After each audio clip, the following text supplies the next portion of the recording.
Hello, everybody. And I'm sorry, Tommy. I forgot. Hello, Please hi. go ahead. Yeah, we had. Hi, hello. Not making you do everything. We like to help out Charlie when we can. Hi, hello. Welcome back, everyone. Welcome back to Eclipse, our Urban Shadows campaign here on Encounter Roleplay. I am Tommy at Imperator Pengu, and I will be your Master of Ceremonies. Just to remind everyone, and for those of you who are new here, Urban Shadows is a political urban fantasy game set in the Powered by the Apocalypse system. And our show Eclipse is set in a modern yet alternative universe, Los Angeles, of our own. As always, our agenda is to make the city feel political and dark, to keep the characters' lives out of control and evolving, and to play to find out what happens. Yes, indeed, happy Friday, everyone. Why don't we go around once again, as always, and just remind us of who you're all playing. Why don't we start with Trav today, the man behind and in front of the camera. Oh my gosh. What? Hey, how's it going? Producer Trav here.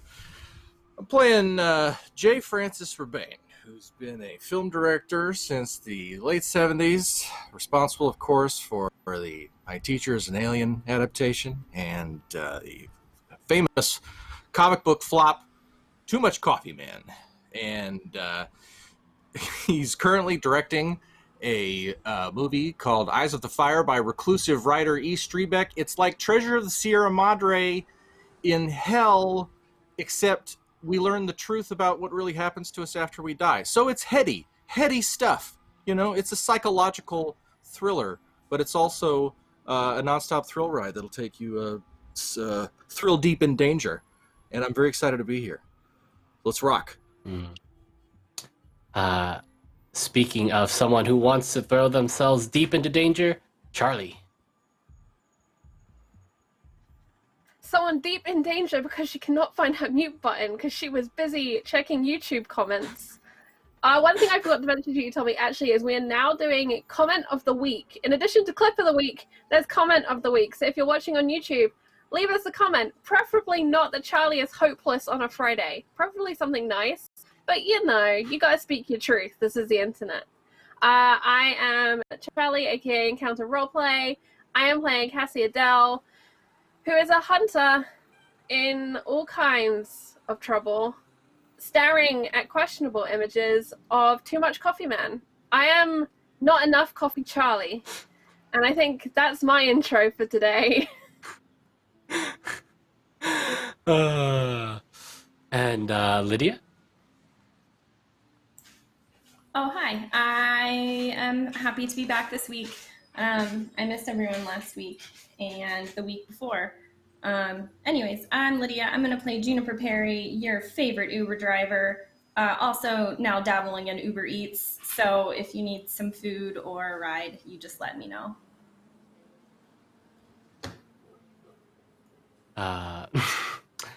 Someone who probably never orders Uber Eats, at least his character. I don't know about him in real life. Josh.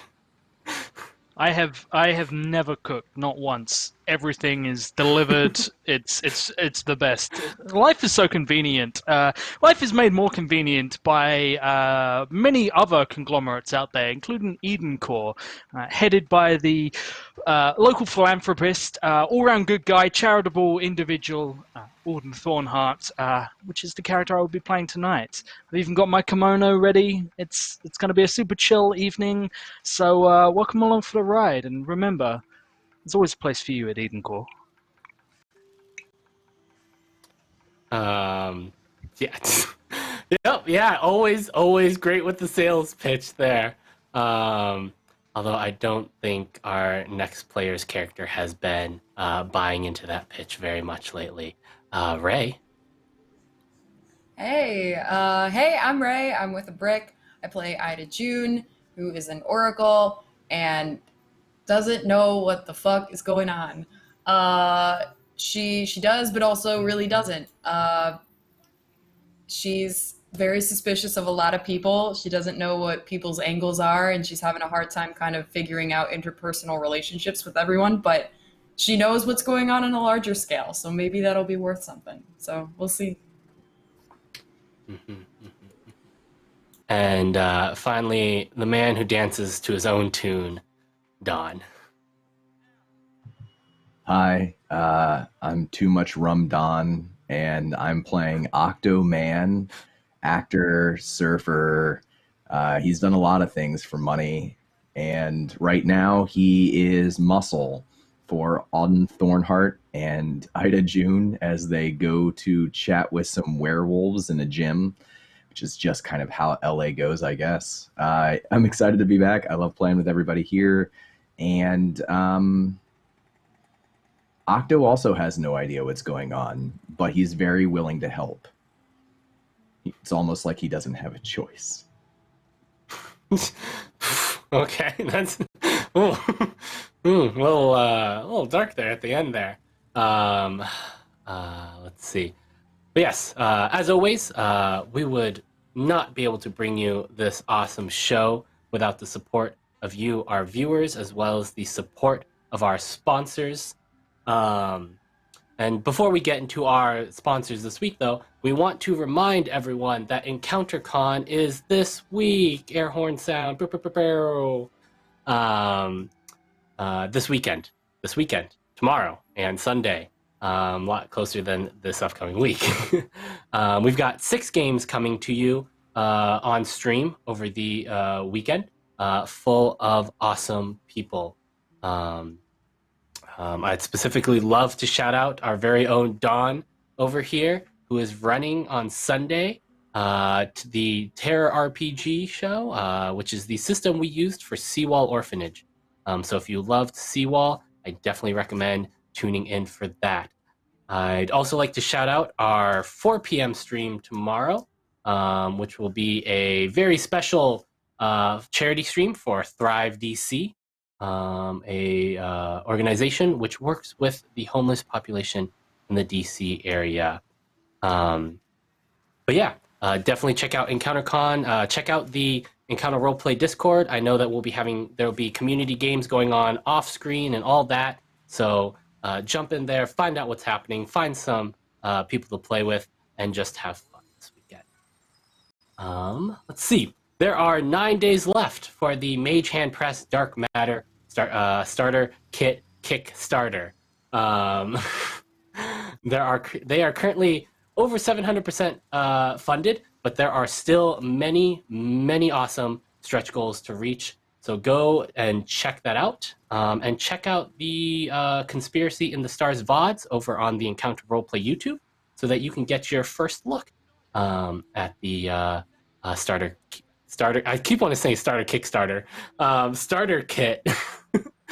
Join us on Wednesdays at 6 p.m. Eastern here for I Am Pilgrim, a horror tabletop RPG show set in Japan using Helmgas modern horror system, Cult Divinity Lost. Keep calm. I really think we need shirts for any time we do horror, because that should say "Keep calm and make bad decisions." We should definitely get those shirts made. Yes. Let's see. Put it on the list. TM. I just TM'd all of that. For encounter roleplay, not for just for encounter roleplay. Trekkies. Modifius brings us Star Trek Adventures on Thursdays at 6 p.m. Eastern. Check out the cast and crew as they explore galaxies unknown. And check out Modifius's other games like Tales from the Loop, Dishonored, and many other awesome tabletop games on their website. Live long and prosper. And of course, as always, World Anvil, our constant companion. It is a great place to learn more about the worlds we explore here at Encounter Roleplay, and a great tool for writers, world builders, GMs, and players. Check out the Eclipse World Anvil to learn more about our supernatural Los Angeles. Now, before we get into game, as always, I like to remind everyone, our audience, that first and foremost, you should always take care of yourselves. This may be a urban fantasy game. This may be entirely theater of the mind, but there may be times where things in here may seem very, very real. And it is okay to step away from the stream if you need to. We will be here when you get back. And with that, let us jump into today's session. Last week, filming and production had started for Eyes of the Fire. And things were going along semi-smoothly before you all were interrupted by a crew from the Boyle Heights Wolfpack, which told you that you had to pack up your bags and get out of Los Angeles, that the leader of the Boyle Heights Wolfpack was shutting the area down to people like you. They sort of gave sort of a knowing look to you all. There were threats made, both ineffective and effective, and Auden eventually secured an audience with the leader of the Wolfpack, and was escorted there by the second in command, along with Octo and Ida. Cassie went off on a solo mission to try and track down the Pate killer. In a deal she brokered with Auden, she helped him. He would hopefully help her. And Joe Francis Rebane is just trying to get his movie made, despite all the other forces that seem to be at work here. Now, I'd like to do a short flashback to a moment before the wolves arrive to find out what exactly transpired with one Juniper Perry to her sudden disappearance from the blanking on the word, from the location, from the shooting location. There's a word for it. I'm just not thinking of it. It's Friday. It's been a long week, everyone. Words are hard. From the set. But from the set, there we go. From the filming set. Got it in one. We're professional here, everyone. I was gonna say. Got it in one. For the YouTube, hey, Charlie, for the YouTube, can you just cut out that first bit, right? We can do that, right? Yep, good, gotcha. Juniper, you are here. You're not really sure why you're here. You're like doing some stuff for Joe. You kind of got tasked to start helping bring like food over here. You're doing some casting stuff for Joe, but you've kind of just been going along with the flow here, so to speak. You're standing near the current location, the first filming location, deep within the Evergreen Cemetery in East Los Angeles.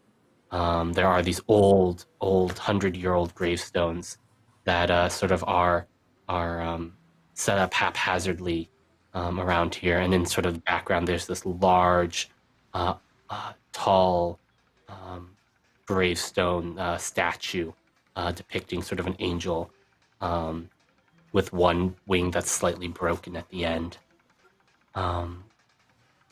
You see Cassie and Ida bringing up the rear of the production cavalcade that is sort of making their way to this location, as Joe is waxing about his vision and the location manager is being a yes person. And you see behind Cassie and Ida their frame silhouetted by the slowly setting sun. Someone you don't recognize at first. And then there's a moment where they sort of come into view, where you can see their face, and you have another flashback to a memory you've slowly started remembering. You're in that sort of dark sort of place, upside down. You can feel blood dripping down your body, down your head, and falling to the roof of your car below you. You can see flames licking the edges of another wreck nearby. And you can see a similarly silhouetted figure by these flames, impaled upon a jagged spar of metal through their center.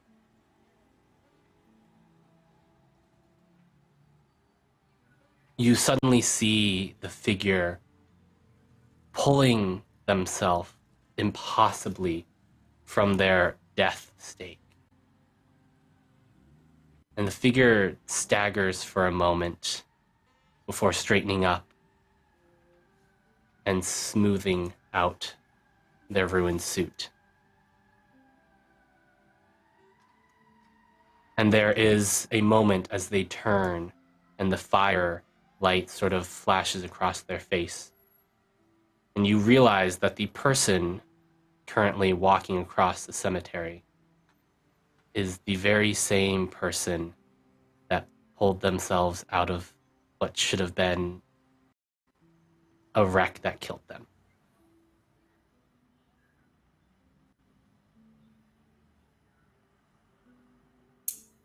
And there's a part of you that knows that you probably saw something. You've been aware of the supernatural for long enough. You know when you've witnessed something that perhaps you shouldn't have. And that is definitely one of those moments. Do I recognize the person? Do I know who it is? Yes. Like, I don't know if you know them by name. You could put a face to a name. Put a name to a face. The face to a name, that's right. Now you could roll put a face to a name, see what you know about them. I don't think that she would want to have remembered, or like she wouldn't have gone out of her way to like find out who they Figure were. out who they were. Yeah. I think the fact that she recognizes them at all is troubling and unsettling. So, I mean, I think Juniper would try to leave, like, or you know, make up an excuse to try to like not have to interact with that person. You, an opportunity is presented as this gothic Instagram model has sort of caused a bit of a commotion over on the set where the shooting is, and everyone's attention, including the suited figures, is sort of drawn over towards the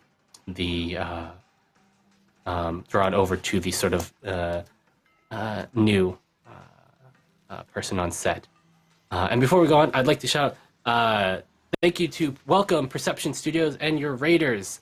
Welcome to our show. We're playing some urban shadows. But yes, Juniper, you have a moment to slip away here, if you would like. Yes, she would like. All right. Where do you go at this moment? You have been dealing with this amnesia on and off since your accident. And how does Juniper feel when she does Juniper I assume knows that there is stuff she just can't remember? Yeah, I mean, that was explained to her. So she knows that she's terrible with names now. Also, it's like most days feel like the way you feel the morning after you drank heavily the night before, like how you've got like the big picture, but you miss a lot of you forget a lot of little details about just what like the conversations you had or what happened the day before. What does it feel like when you do suddenly remember something, especially something perhaps as traumatizing as the accident? It's so unsettling to me now that when I remember something clearly, especially something that I shouldn't remember, it's like alarming because, I can't remember like what I ate for breakfast yesterday, but here I am like remembering a huge detail, like an entire whole person. So where do you go? What do you do when you leave the set and the cemetery? Your car is parked back near the production trailers. I think that when I noticed that person, I would have taken out my phone and like tried to pick up like a ride or like if someone needed like an Uber, if there was like an alert for Uber Eats or like an Uber ride or something, I would try to pick it up and then use that as an excuse to leave. Okay.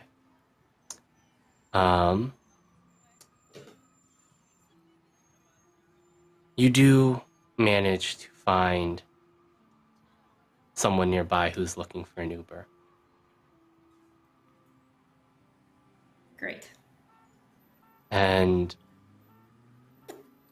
I don't know if it's someone that Juniper's seen him twice now before. And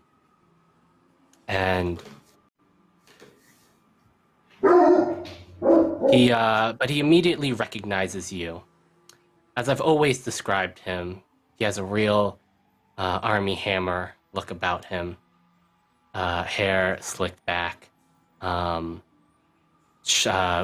shirt just a little too tight. Though he looks a little more disheveled than the last two times you've perhaps seen him, if you remember him at all.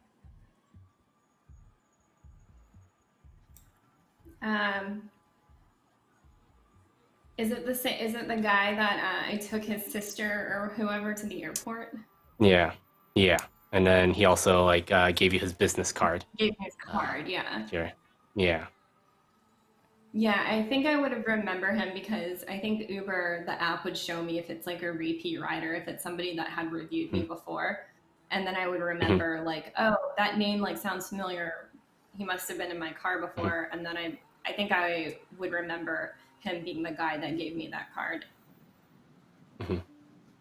And the name that pops up is Nathan Hochel. Yeah. And he ducks in and he says, well, this is a bit of a coincidence, I'd say. Hello again, it was Juniper, right? Yeah, the app tells you my name. But yeah, you gave me you're that dude that gave me your card. And again, once again, we'd love to shout out our Raiders, Susanna Grace, our razors. I like to use a Gillette Fusion. Susanna Grace and Tabletop Horde. Welcome, welcome. We are, as always, playing Urban Shadows here on Friday Night Frights. He says, oh, yeah, I mostly just check license plate and car type. I thought the license plate looked kind of familiar. Yeah, I mean, as I put in there, I'm heading over to LACMA. And he gets in and he closes the door. And you can tell there's a moment where he's in that writer, like, do I talk to them? Do I not talk to them? What, for a moment. He's not like nearly as ambivalent about it as perhaps many a writer you've had. But he says, I hope you've been well. Oh, yeah, man, I've been okay. How about you? Did you have a rough day? Yeah, you could say that. I just had to put out a few fires, so to speak. But all done for today. Have you thought about the group I told you about last time?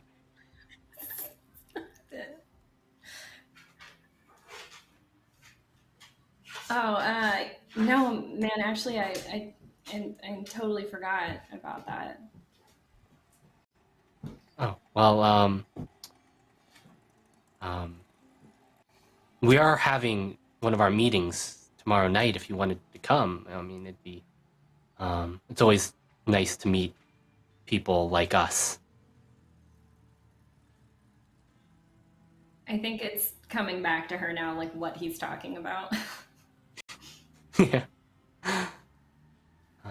It's always good to have people to talk to about this. It can be strange and almost make you feel like you're alone in this city of 19 million people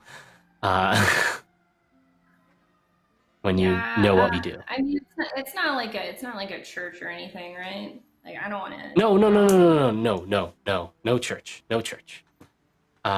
Just a, just sort of a group that meets to just chat, and just so that people know that there's people like us, so that we all know that there's people like us, that we're not all going crazy from the things we see.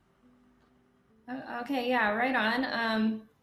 I have to. I'm gonna have to put it like in my calendar, or else I'll forget. But yeah, man, you just send me the information. I'll try to come. Yeah. Do you have an email, Facebook, phone number I can send the information to?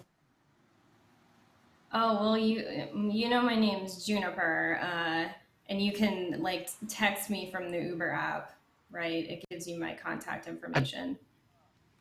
I've really, I mean, I'll do that if I have to, but I also feel like that's maybe a breach of their terms and conditions with that. I think I'm not entirely sure. I guess I should probably know that, dude, right? Man. Maybe that might help. You are an Uber driver. I didn't really read all the paperwork that they sent, but yeah, no, you're so right. Yeah, why don't you like shoot me an email? It's Juniper the driver at gmail.com.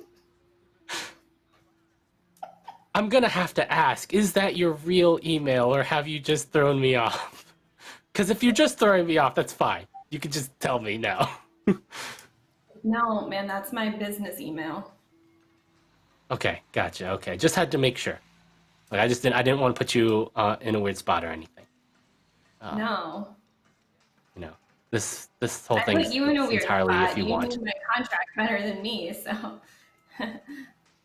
I mean, I was just guessing. I mean, but look, uh, yeah, I'm just gonna.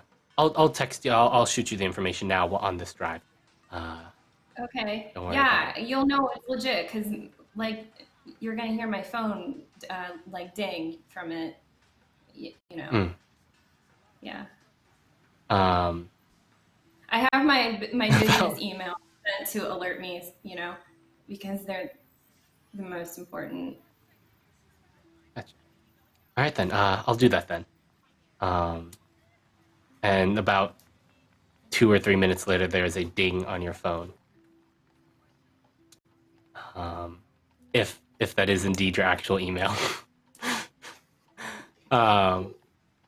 And you drop him off outside of LACMA, which is the Los Angeles County Museum of Art, sort of out in front of this light post fixture that they have out front. And he says, "Yeah, I sent you the details. The meeting place, it's a bit downtown. Um, um, and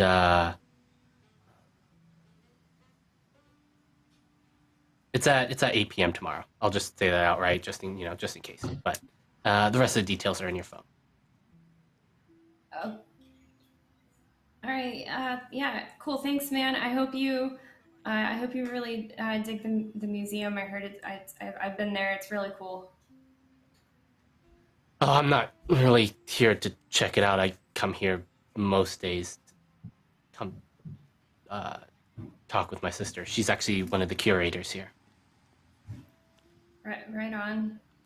I paint sometimes too, but like my stuff's not here.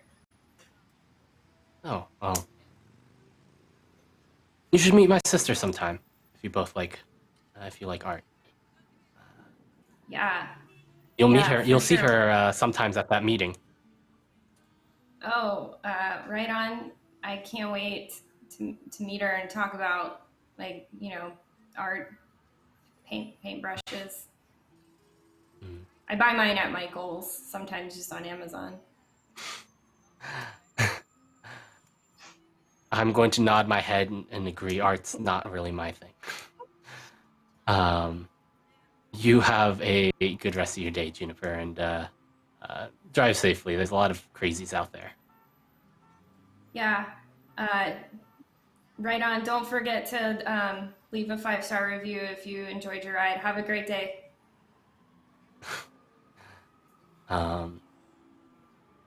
And you drive off. Me and my And it's Prius about... silently.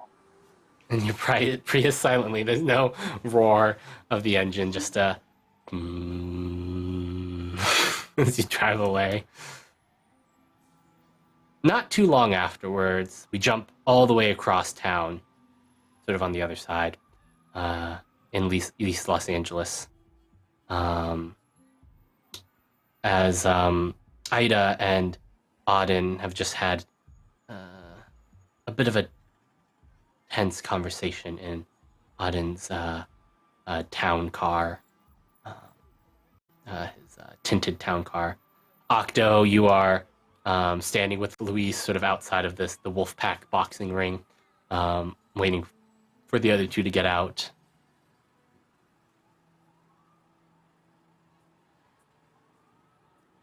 I don't know. Do Auden and Ida eventually get out? Yeah, I think Ida would immediately get out upon finishing the conversation with Auden just to grab some air. Just And, check her like, the phone. moment- I think. As soon as he gets out and sees that they're waiting, he will apologize and I didn't mean to keep you waiting there. You could have gone on without me, but I appreciate you waiting. It's very courteous. Shall we? Yeah. I mean, yeah. he says someone's got to hold the door open for you. Whoa, Very what kind. Are we doing, man? Luis goes over and I looked over to Octo as he says that, and I, with no shred of a lie, just look at him and just say, I honestly have no idea what you're doing. And I walk in. Like, I can say it wholeheartedly without a shadow of a doubt. I have no idea. He bobs his head and flexes a little bit because he sees the werewolves, and they're pretty big. And he follows Auden just over his shoulder, swaggering. As you walk in, it is despite the sort of almost rundown warehouse look on the outside of it, and the cheaply painted sheet metal sign that they have sort of stuck up over the doors. The inside is actually what you would expect of a well-established boxing gym. Things are, while bare bones, clean and open, and you can see a number of rings are set up. You can see training equipment. You can see that there is a small sort of fitness gym as well set up in one corner. And you can see that there are maybe about 20 other people here. Many of them in workout attire. Some of them are sparring. Some of them are working out at the speed bags or the punching bags. And others are just working out on their own.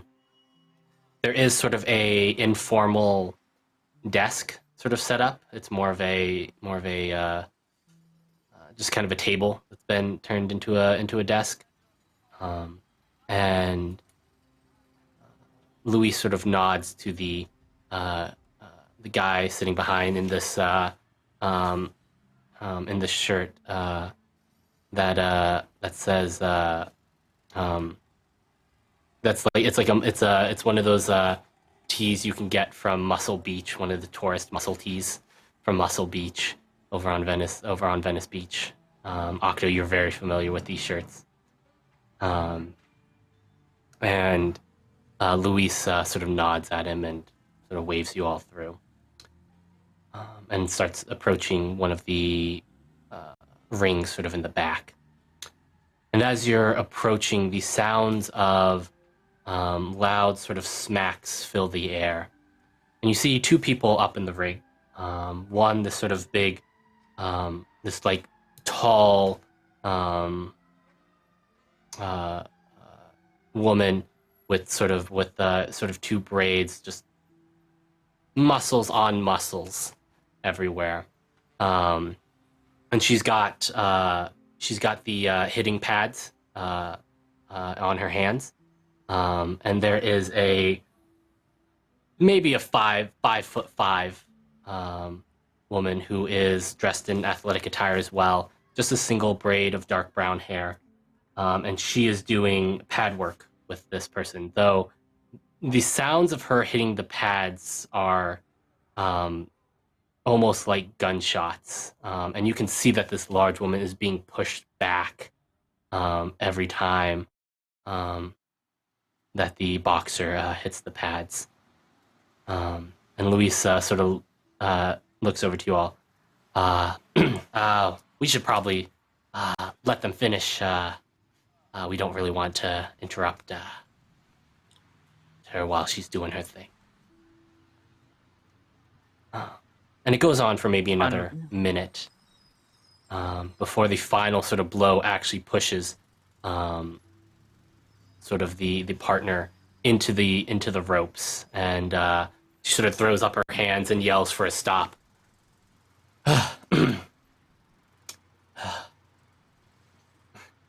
And you sort of hear her say, sort of the taller woman, "You really don't know how to pull your punches." And the other woman sort of just sighs and starts undoing her gloves and walks over to the edge of the ring. Says, "Auden Thornhart, what are you doing out of your tower?" Well, I thought I'd come and converse with you somewhat, and also I wondered, your training partner over there.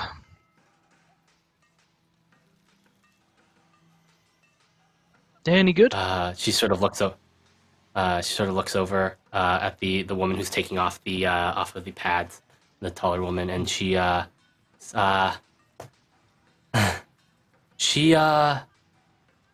doesn't have a lick on me, but she's won a few amateur championships. Well, my friend here, and I put my arm around Octo, clapping him on the back, is in the, well, he's looking to work out a little bit of frustration. He's having a little trouble with a local person, so perhaps you'd spar with him for a short while I have this conversation. You don't mind, do you, Octo? And there's a moment of like extreme hesitation in Octo. He can't help but agree to this, but he's gonna try to resist it. Which I think means he needs to make a roll, right?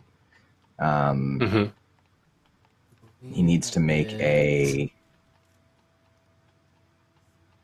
keep your cool roll. Is that it? Yeah, I think so. Yeah, yeah. Keep your cool. Okay. Do I need to roll against him? No, this is Octo trying to. Yeah.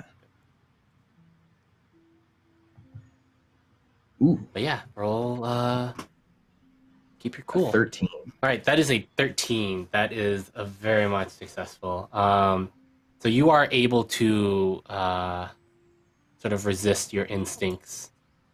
Resist my instincts. So it's not that he disagrees, but like instead of immediately going for it, he just sort of like leans over just slightly towards Auden. He says, "You sure that's what you want me to do, man? Because I can be help in other ways too. I've got ideas. Got lots of ideas, man."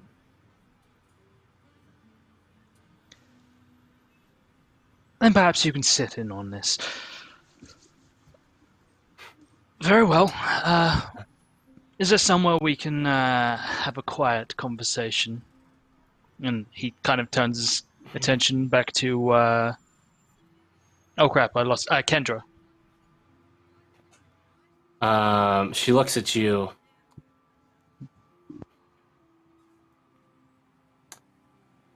I suppose it would be impolite of me to throw your ass out the doors when you've come so far to see us. We can talk in my office. After you. Tosses. She sort of gets down. She does she pulls the ropes apart and steps through and jumps down, and she tosses her gloves to Luis.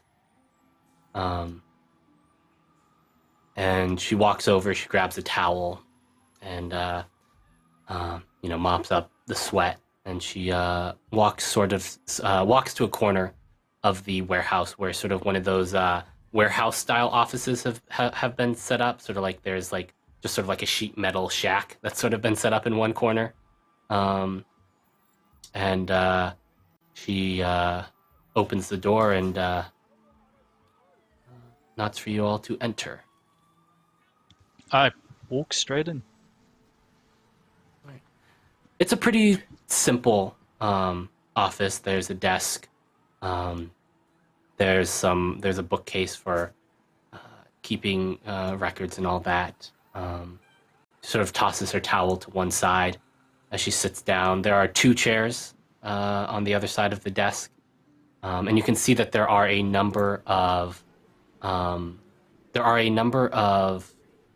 awards and certificates in here. Those are really the only main decoration, outside of a single framed photo sort of on the back that shows what must be a younger Kendra with an older man. Can I put a name to a face and see if I can figure out who it was that on who she's in the picture Anyone with.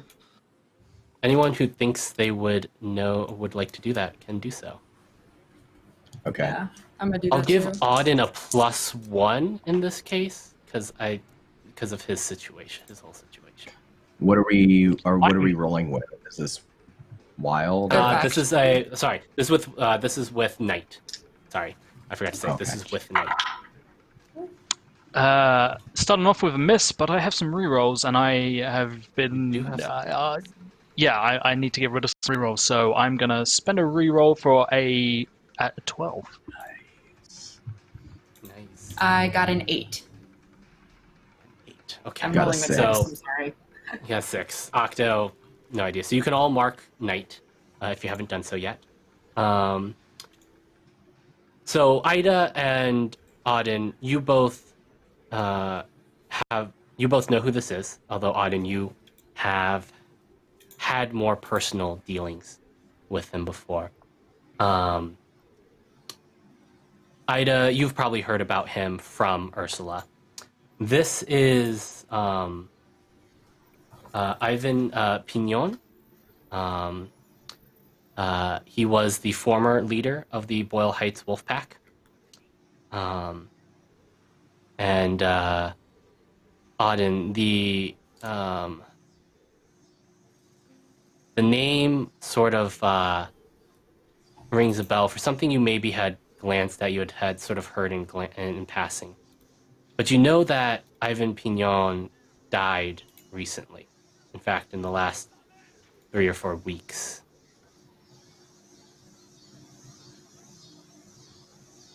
What kind And of you've did I had- have? I was going to ask if Go ahead. I had an okay relationship with him. Have I had dealings with him in the past? I think that's up to you since you rolled a 13. I think probably as far as we had an understanding. I feel like Mhm. he kind of likes to have an understanding with anyone who isn't directly opposite him, anyone who isn't in the city center, anyone who is in power in the city Mhm. center, he might have dealings with, but beyond that is just people he would probably pay courtesy to. But other than that, just we'll see. All right. You've probably met him once before. He was kind of like an old school, former military guy. And when the pack was not nearly as large as it is today. It was mostly concentrated in Boyle Heights at the time, and not the entirety of East Los Angeles. That has happened more under the leadership of Kendra. Now, with a 12 plus, you get to learn something interesting and useful about them, or they owe you a debt. Now, he's dead, so debts would be interesting. Not impossible, but interesting. Can we say that I helped him out with something? So what I don't know what one of their businesses maybe I allowed through my territory, or something I agreed to let them move stuff safely through the inner city without it being a territory thing and being very picky. We had an understanding, every now and again. Mhm. I would look one way, Yeah. he would look another way. Mm-hmm. And interestingly enough, this debt he owed you has passed on to the current leader of the Boyle Heights Wolf Pack, which would be Kendra. So, what do you want? Why are you here? I'm here because you're very impulsive. Right-hand man? How exactly far up has Louis fallen on the scale of things? You've certainly come a long way.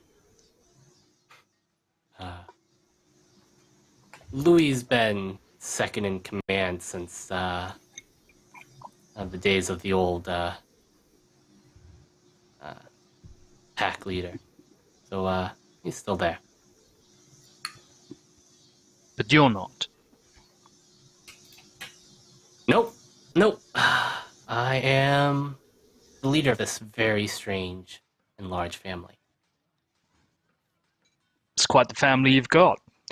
We actually met quite a few of them. They decided to come over to the cemetery where we were filming something, and they informed me that you'd recently made some changes to management and their dealings with outsiders.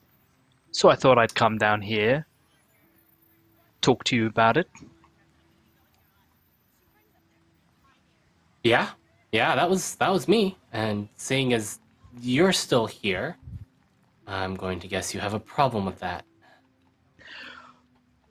I'm curious as to why suddenly I'm no longer welcome in your neck of the woods. Oh, don't take this personally, Auden. This is everyone of our nature that is being escorted out. So might I ask why?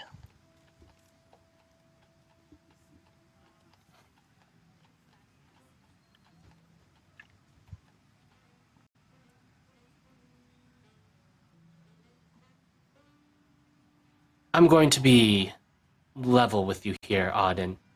My extension of courtesy here is mostly out of respect for Yvonne and perhaps the relationship that you two had, the friendly terms.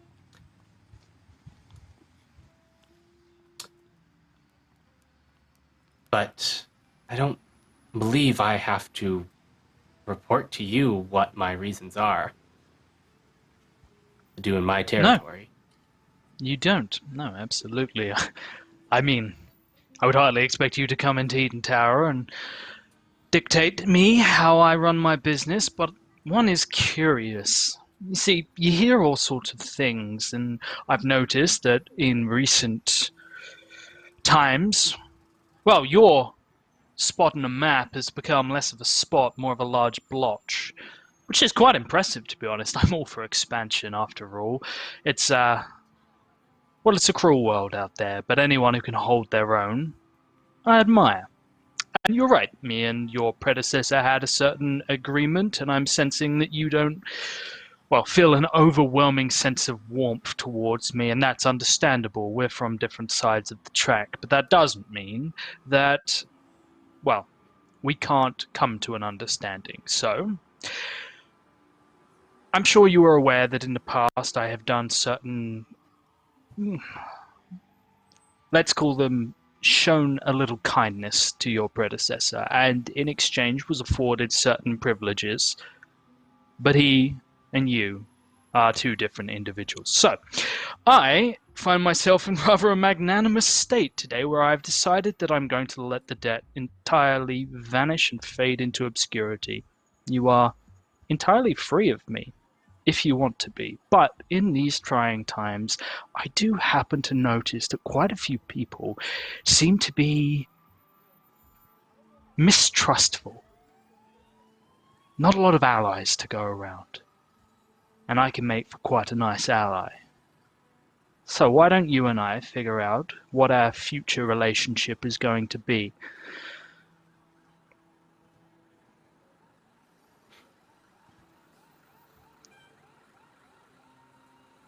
Make me a persuade an NPC roll.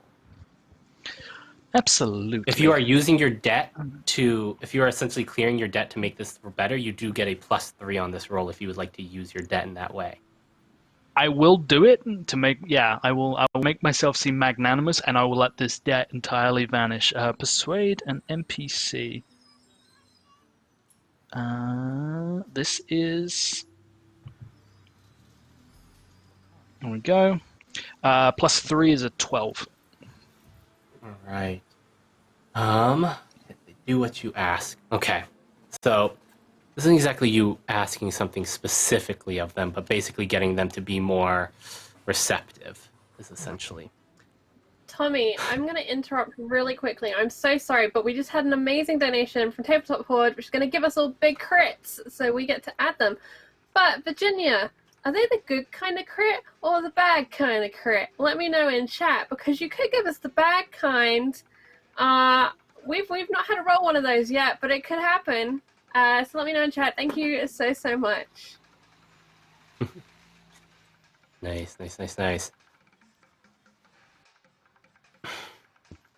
Look, this isn't anything personal, Auden. I don't exactly trust you as far as I can throw you. Well, guessing But I can from throw the pretty far. rather impressive... Yes, exactly. So I've just seen you spar, and I would imagine you could sidearm me a hefty distance. So that, well, that's a grounds for a start of a relationship.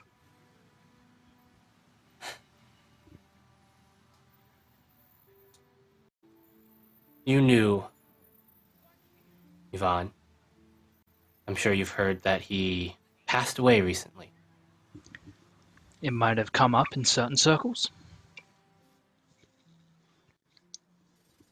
You know how he passed away? I'm not going to insult you by pretending I know everything. No. This is your family, your personal in-house matter. He was murdered in his own home. His chest ripped open. And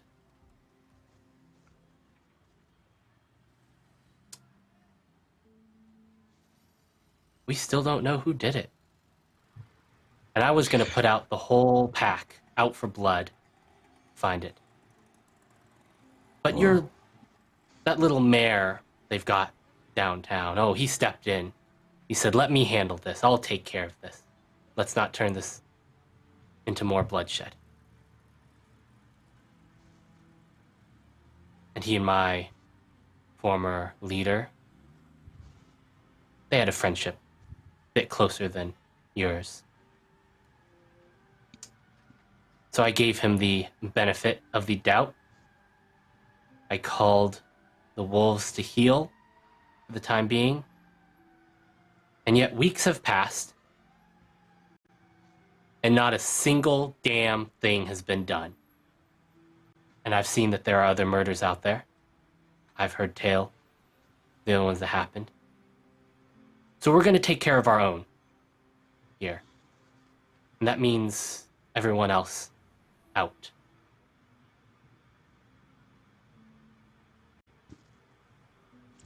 That's understandable. Between you and I don't have much love for our dear mayor either. Something of a soft touch. He talks very loud and brash, but not much of a on him, if you catch my drift. So, you've been jilted. By the mayor, no less. So you wish to see progress. See, this is why I think you and I might be able to forge a good working relationship. It's bad for business, it's bad for the city's image, and from what I can tell, it's drawing a lot of attention from outsiders. So, if I were to tell you that I am also interested in seeing this problem dealt with, might we be a little bit more cooperative moving forward?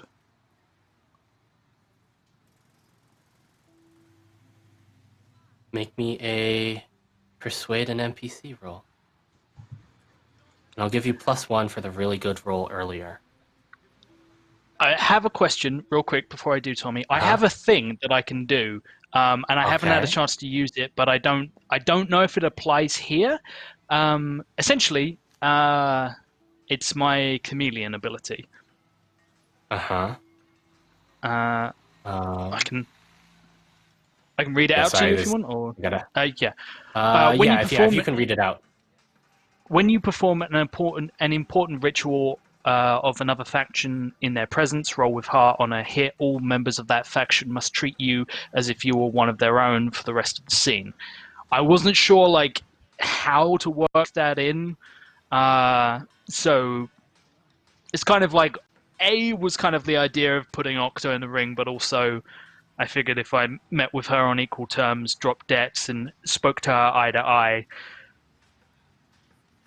Yeah, I'll let you roll that instead. Okay, so let me.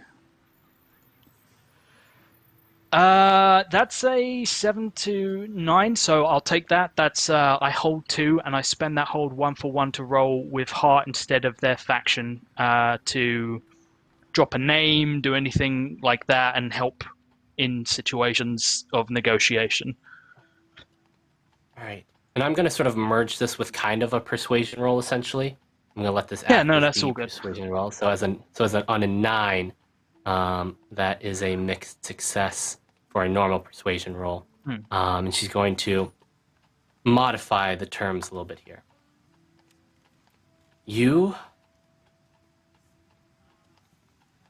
I'm not going to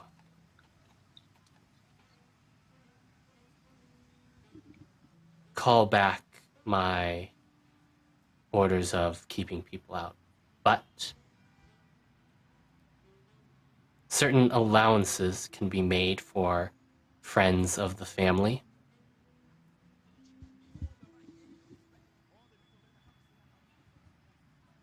But if you find out anything, you tell me about this killer.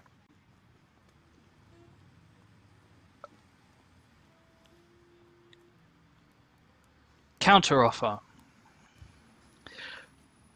I'm not asking for permission to be in your territory. You don't trust me yet. That's understandable. I'm a big fish. This is a big pond, but you are equally a big fish, so let's not butt heads over that matter. I'll stay clear of Boyle Heights. All I ask is that your boys don't interrupt the shooting of the film that is taking place. It'll be minimal. I will cut down the crew, and in exchange, Boyle Heights wolves, well, they get to keep an eye on everyone there. Provide a little security if you want to see it that way, but in reality, it's just you keeping tabs on anyone who is allowed to come and go. It's good press, it makes the area look good, and at the same time, doesn't draw any unwanted attention as to why suddenly lots of people aren't welcome in the area. But I'll stay clear. That goes for this one as well, and I point to Ida.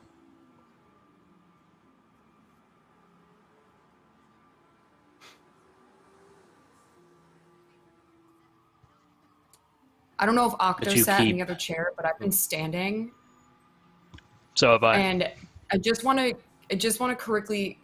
quickly peruse around the room. Besides the photo in the awards, is there anything of interest to me specifically in this room? Why don't you investigate a place of power with Night? And Octo's been Night? standing, like, looking tough, too, while this conversation's been going on, and, like, staring through his glasses. And he's listening because he doesn't understand a lot of the politics involved, but he's trying to figure someone out. He wants to figure out something about Kendra. Okay, all right, you want to figure 11. someone out. Okay, so let me deal with Ida first, and then we will get to Octo's bit. Cool. So, roll the faction. On a hit, you see below the surface to the reality underneath. On a 10 plus, you can ask the MC one question about the schemes and politics of the faction in question. Okay. Is there something she's trying to hide? Like, is there something that she's trying to hide from our faction, being Auden and I specifically?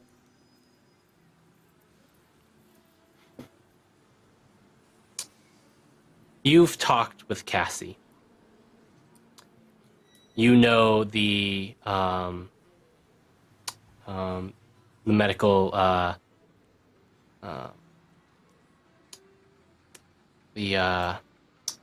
words are hard. But basically the cause of death for all the victims of the Pate Killer. You would think that as wolves themselves, they might be familiar with perhaps the scene of a wild animal attack, given that is how the bodies have looked. Mm-hmm. You're not sure if they know who's doing it.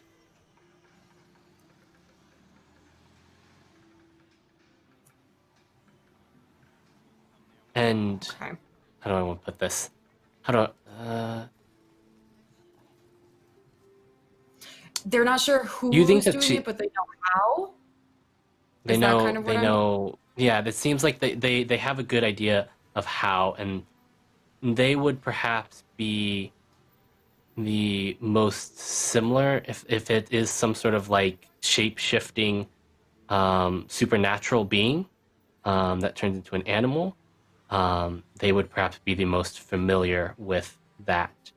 And you think that she is a leader who is in a position where they have to be authoritative and strong and keep the ranks in file, who is very, very upset with the current situation given her relationship with the previous person. And she is Okay. very close to essentially putting a hit out on anyone suspicious here. Okay. Yeah, after you deal with Octo, just before the scene completely ends, I do want to ask her a couple of my own questions.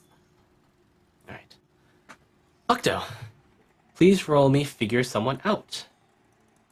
I got a 7, so I think I hold 1 and I can ask a question, and I think she holds 1 and she can ask a question. Would you like to re-roll? No, because it's the next thing that I'll do late at the end of the scene that really matters. This is cool. Okay. All right. I like this. All right. So ask your question from the list. So Octo doesn't understand the politics, but he sort of understands what motivates people kind of at a base level. And the question that he's trying to figure out is, how can I get these werewolves to agree to be cast in the movie? Because he knows Joe's going to want. I wasn't sure where that was going to go until it was cast in the movie. I mean, there's obviously give them an offer they can't refuse. But they would want, you can do them a favor and they'll do a favor in kind. That favor could be something like perhaps giving them information that leads to the apprehension of a certain serial killer here in the city, or you could give them more than just if you can give them legitimately a promise for a role that is more than just a side role in the movie, someone might take you up on it. Cool. All right, I'll wait. I'll wait until everybody else is done, and I'll make my move and see how it goes. All He's right. just watching. She gets to ask you a question. Oh yeah.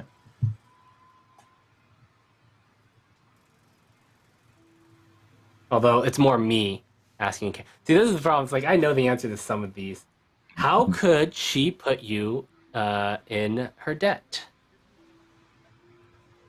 So that I owe her. Mm-hmm.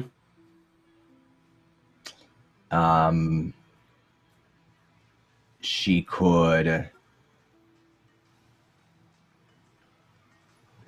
manipulate Octo by leaning into one of his instincts.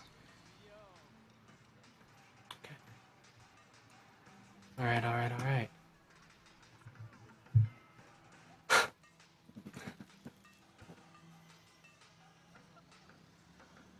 She looks at Auden. I mean, I can't exactly be opposed to those terms, though I did notice you conveniently left out bits about this killer.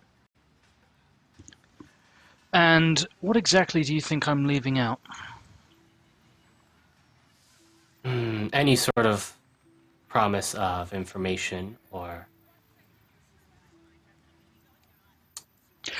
any sort of help with that? That's not part of the deal. That's just me being neighborly. If that's a sticking point for you, rest assured, I quite like the idea of,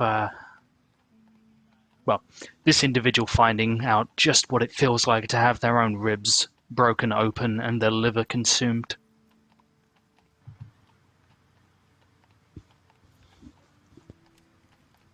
Hopefully it will be by my fangs. Sort of says that this voice that drops almost into a growl.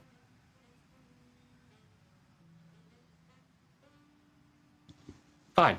I'll let some of your people in. You don't mess with any of our long-standing business dealings. But you have to make sure that my people know whenever your people will be doing whatever it is they're doing. And I have to have people on site.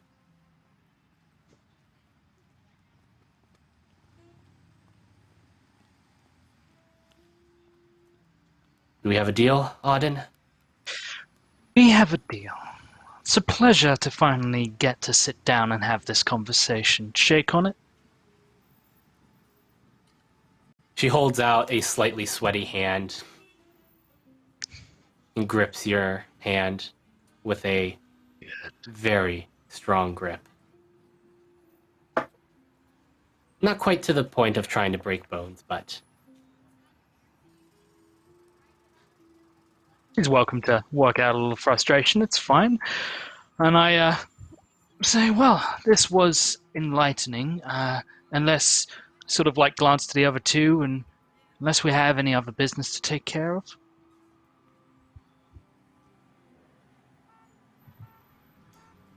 Octo sort of like lowers his sunglasses a little bit and looks down at Ida just to see what Ida's doing.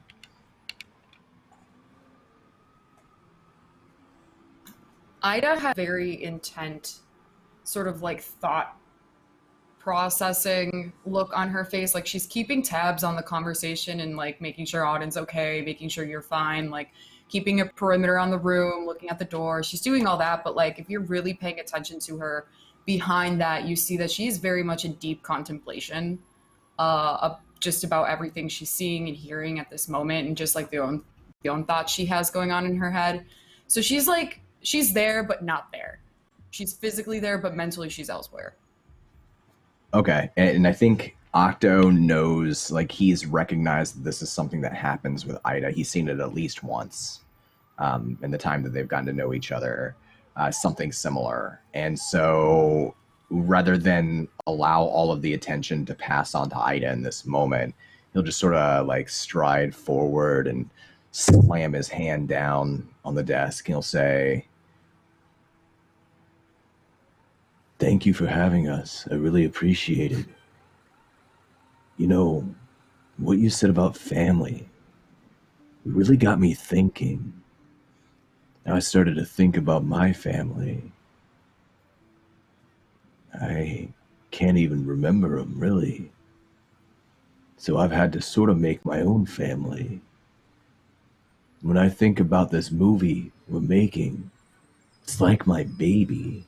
It's like the son that I never had, and I had it with my best friend who's a really cool guy. We're making this thing together, you know. We're making something real. This isn't Transformers 8, you know. This is Eyes of Fire. This is about one man's journey into hell and what he discovers about himself there and about the people he loves. And I'm starting to realize as I do this movie, because I play the man who goes down there into hell, that I don't even know what it's like to have a family, not like you do. I think it's amazing. Makes me feel a little bit jealous, to be honest. What's it like? What's it like to know that your pack is so close to you that they got your backs? That your blood and their blood, it's the same blood.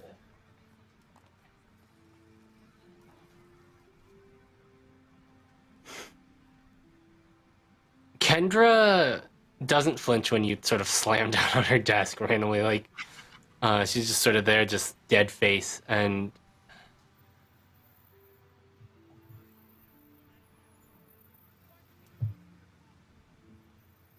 it's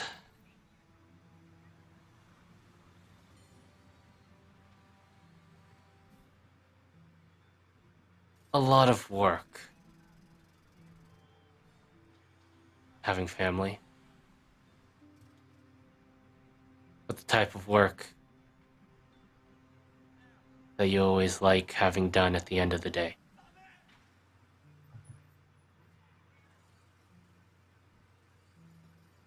At least the ones you choose.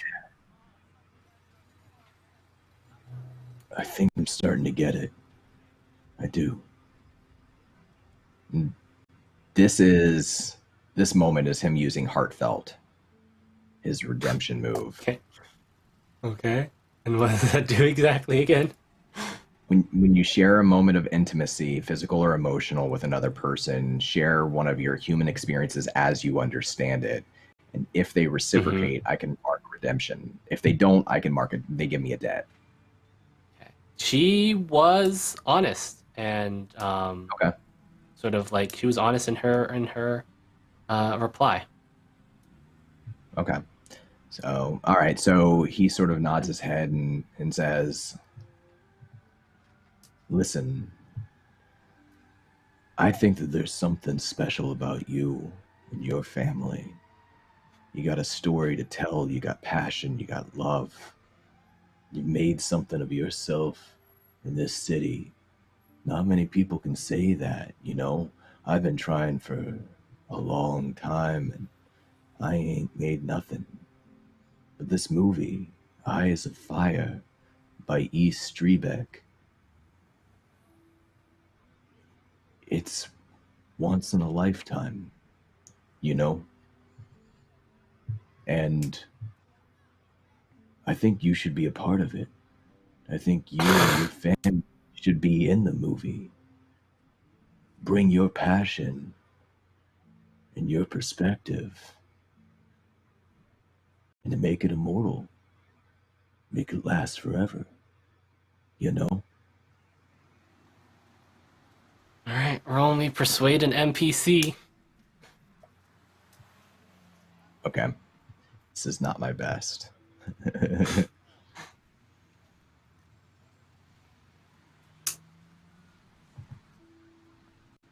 All right, let's see. That's not good enough. Okay. I'm going to have to use one of my re-rolls. Or wait, no. What happens if I get a That 7? is a mixed. That's a mixed success. I'm going to use a re-roll. mixed. Okay. Just because I really want it to succeed.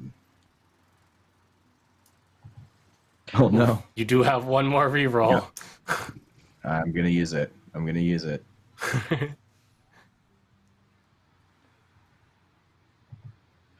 All right, so it's still a partial success.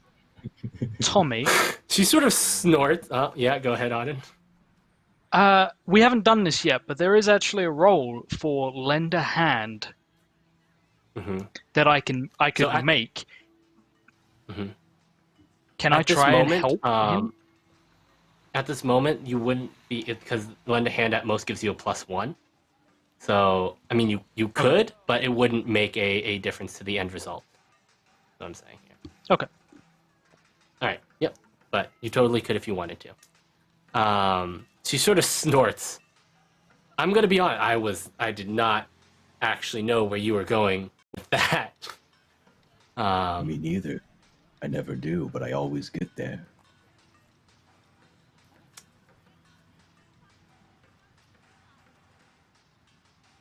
I like you. You're a lot more like us than some other people. So I'll tell you what. You go tell Luis that if your director's got a role for him, he's free to do what he wants. I think he spent some time acting in college. Oh, that's more than me. Yeah, thank you. Thank you so much, you know. You always ask favors from people, but usually they just say no. So I appreciate your time, and I hope, you know, and if I can help out, Joe can help out. I'm sure we can, you know, keep an eye out, maybe help find this killer, whoever did this thing, you know. We know lots of people.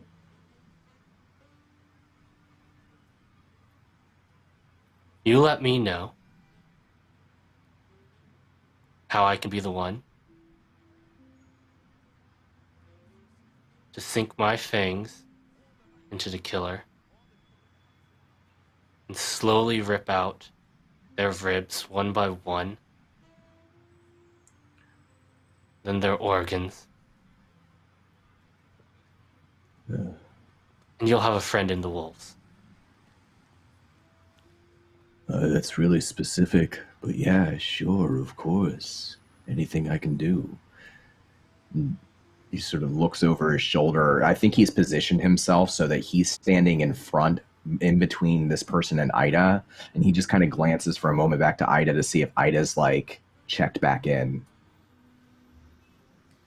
Yeah, she's checked back in, and now she's intently like listening to this conversation. She's very surprised that Octo of all people has made a friend of the werewolves, and she's actually kind of taking mental notes because she's not very good with the night faction. So she's taking notes from Octo at the moment, but she's checked back in. She's staring at you and like involved. She would notice just a small, slight nod of his head as he turns to look back at her for a second. He glances back at Kendra and he says, "Well, that's all I have. I'll go talk to Louise, but you know where to reach me. I'm Octo, man."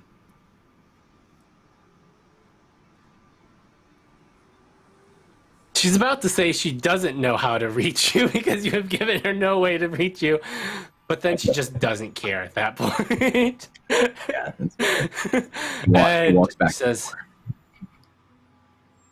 "If we're done here, then I have to check in to see how the relocations are going." Actually, if you wouldn't mind, Kendra, I have a question or two. Just quick. You're that bitch Ursula's pet. That's right. Yeah, me. Hi. Great to meet you. Magic 8 Ball Light. Yay. Words. Anyways, sounds crazy, but have you ever heard of a entity called a Kumio? I have a friend who's been looking into some of these murders that are obviously linked to this pate killer or whatever the fuck he is, but apparently some connection in Koreatown said that it could be what sounds like a spirit called a Kumio. Some fox type spirit that needs these parts to become human, to fulfill some sort of ritual. I don't know exactly what it is, but I'm not trying to point fingers, but your pack might be the ones closely related to what it looks like attacked the beings. I'm not saying someone turned on your own leader. That's not what I'm saying. This is bigger than that. However, could be an angle worth pursuing for your pack if they are out looking something to cling to or try to read more into.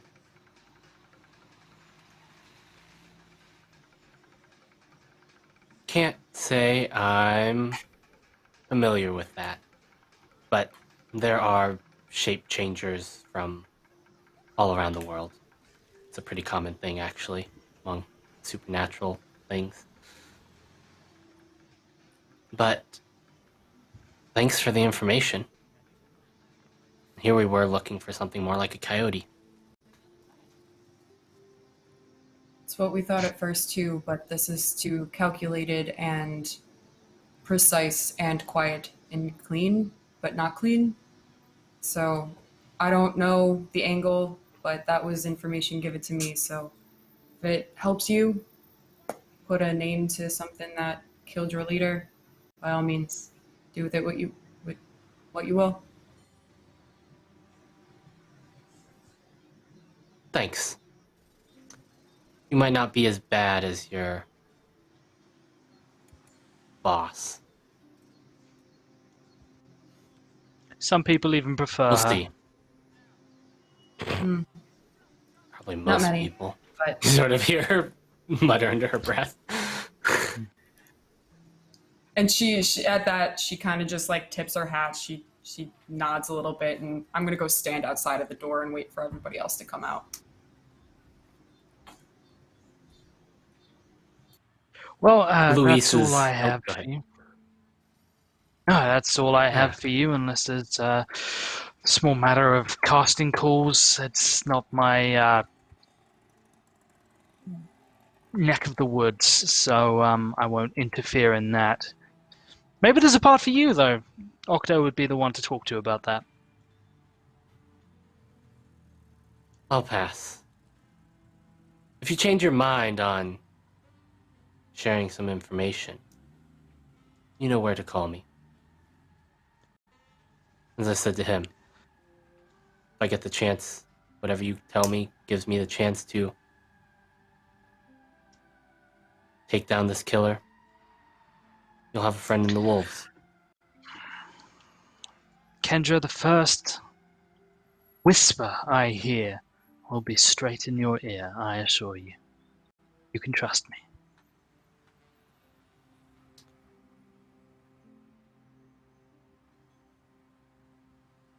Of course. All she says.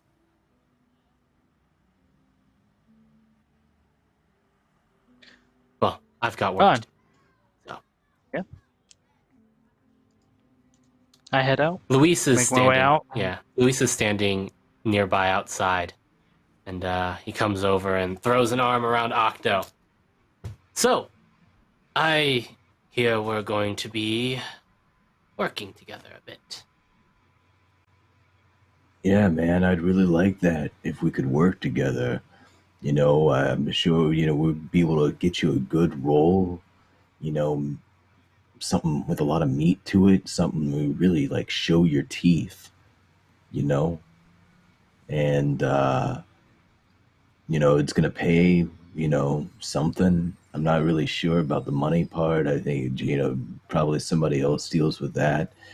But I got to ask you a favor, man. Like, if we're going to be working together, there is one thing you could do for me that would help me out a lot. I think it would increase our And- on-screen chemistry too. And what is that, my future thespian brother? Here's the thing. I don't really have a family, like a pack that I run with, like your pack. and your pack's pretty big. Like, I'm big, but you're bigger than me. There's these guys down on Venice Beach, man. They run with Johnny Big Guns, and they're all really big. All they do every single day is work out, and they go to the beach. And like, I ride the waves better than any of them. But they're always laughing at me and, showing how big they are. And I don't really have any backup. So I was thinking, like maybe we do this movie together, and someday, like some big day down at the beach, you and your friends come down and we're just there together. We're just rolling as a pack just for the day. And, whatever happens with Johnny Big Guns happens, man. So, do I get to rough up this Johnny Big Guns or not? Oh, yeah, I'd actually prefer that. He's a real asshole, man. I don't say that about very many people. I like people, but Johnny Big Guns is the worst.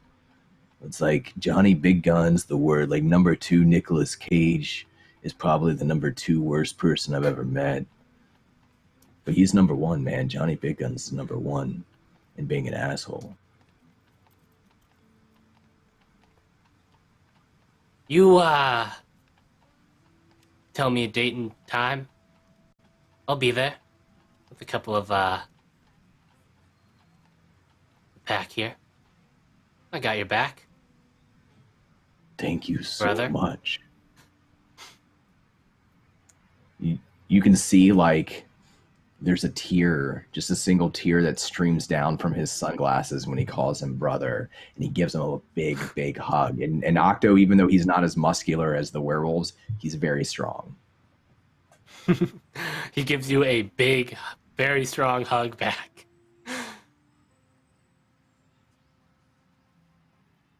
And you exchange, contact information, and you make a promise for a date later that week.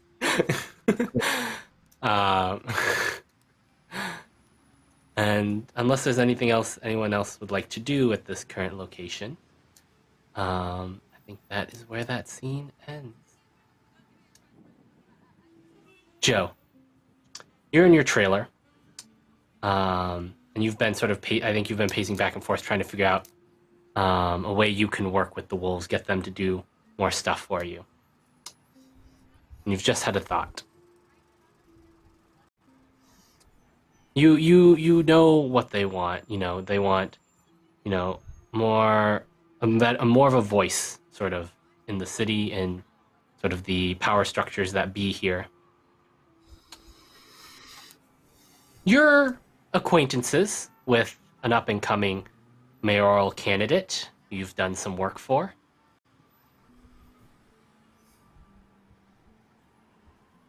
She might be someone that can help. Tatiana is in your trailer, just waxing on about, I'm really not sure. I'm really not sure about this line here, Joe, darling. It's doesn't feel me. Sure. Do you know what I mean, Joe, darling? Well, it's not you. Yeah, of course, dear. And that's because I think what you're struggling with is because it's not you, and it's bigger than. Remember, Virgil in this case is an abstraction. It would be like if you took Legion from the Bible and inverted it as something that, instead of being about endless, bottomless evil, it's endless, bottomless love and sort of a guardianship.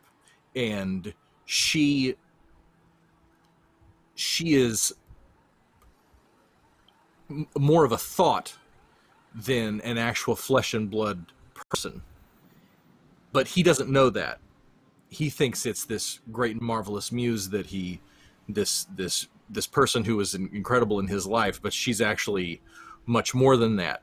And the line, I think, if I'm not going to give you a reading, but this part where she says, "You're mad with grief," there's compassion there. You have to get in touch with that part of yourself that love someone and will take care of someone no matter how much they've hurt you or how much they've hurt themselves. Does that make sense?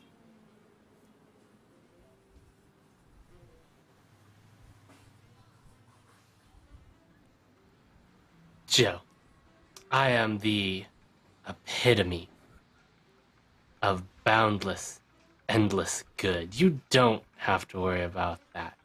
But I've been meaning to ask you, Joe, darling. This Octo-Man, do you really think he's the best suited to work opposite of me?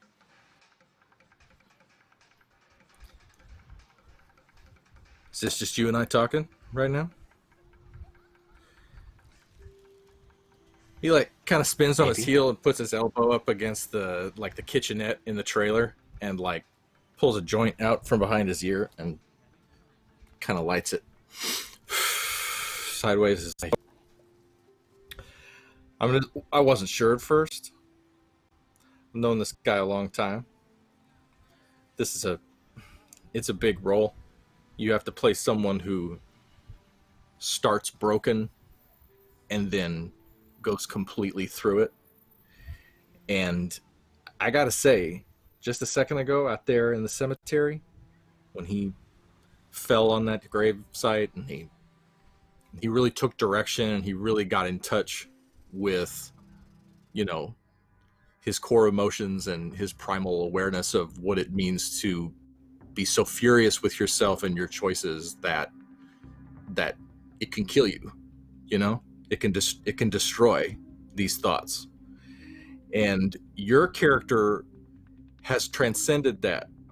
She's zen in that way. She is known and is therefore unknowable. She has a stillness and a quietude that is unnerving because she knows the truth. And he has to demonstrate that the truth is horrifying, because that's how we all feel, is if we see the truth about ourselves, it's too terrifying. It's too terrifying. And to confront it will transform us into something that we won't recognize. And the fear of that is what his character goes through for an hour and a half. And so he has to sustain it. And so I'll be honest with you, you know, I was nervous at first, but I got to say he blew me away a few minutes ago. So I can't wait for this scene at the gate. I can't wait for the showdown with Cerberus. There's some really important moments coming up, and I think he's got the chops. Yeah. Joe, I was trying to put this nicely, but I think you should really reconsider your main actor in this.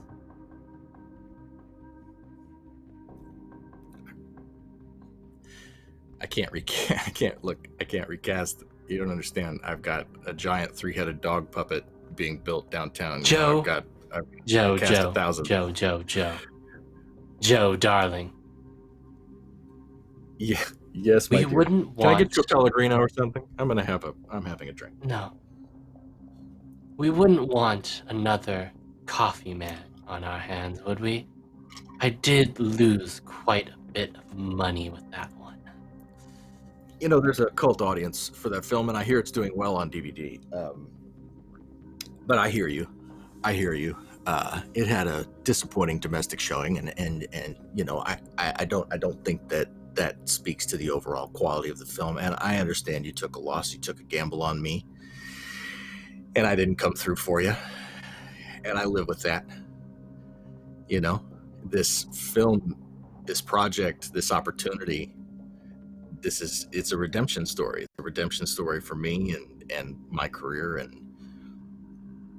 and for Octo in some ways too. And I'm not sure how, but maybe even for yourself. There's a truth to this character. You know, this is how people win Oscars. You know, I don't mean to throw that around. I'm just saying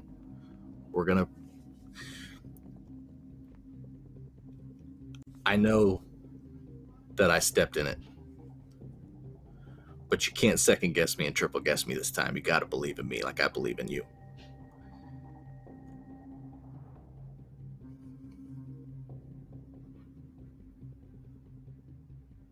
Joe, trust and belief are earned. And this is her cashing in her debt with you. Ugh. Now you can either agree to it or refuse to honor it and roll. Agree to what? Recasting Octo after our first night of shooting? No, man, you gotta, no, I'm not doing it. I'm not doing it. You know, he takes a. I respect you as an artist. I'm going to need you to roll with heart No. to refuse to honor a debt. Oh, shit. All right. Refuse to honor a debt. Here it is.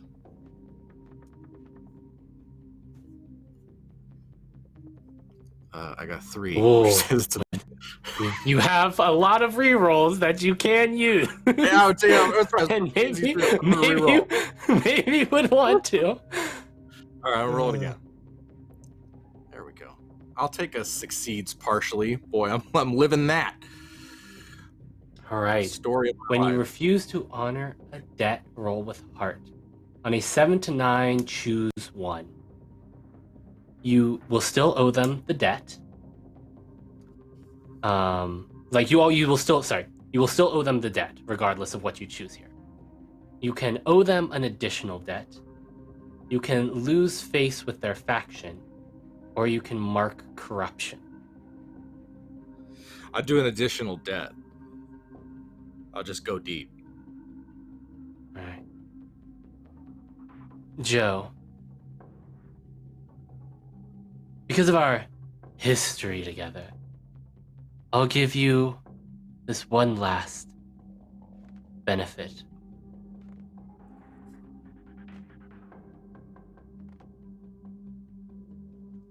Appreciate that. Wow, I blanked on What can I do? benefit. I will give you the benefit of the doubt here. That's You all had I'm better asking. hope that this one pays off. Well, this time I might actually come collecting. Look, you're You a wouldn't true want artist. that, Joe. Thank you, and I appreciate you very much. I wouldn't. You ever seen the collection? I got to take you down to the warehouse sometime. You got to see what I've got down there. Maybe something nice for your house. I got so much incredible memorabilia, so many amazing treasures. You should really, when we have a break in shooting, I've really got to take you down there. Maybe there's something. Joe, if that was a proposition, that was rather weak. It's not I'll a see you proposition. on set tomorrow. Okay. Absolutely. Have a great night. Get some rest. We got a big day. Tomorrow's the vestibule. I'm so excited. She just sort of walks out and the door sort of just swings and slams shut.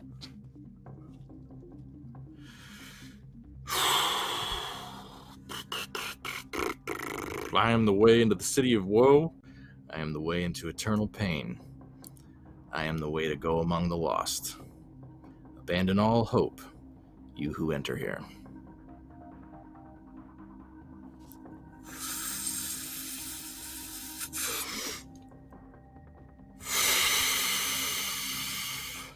Fuck.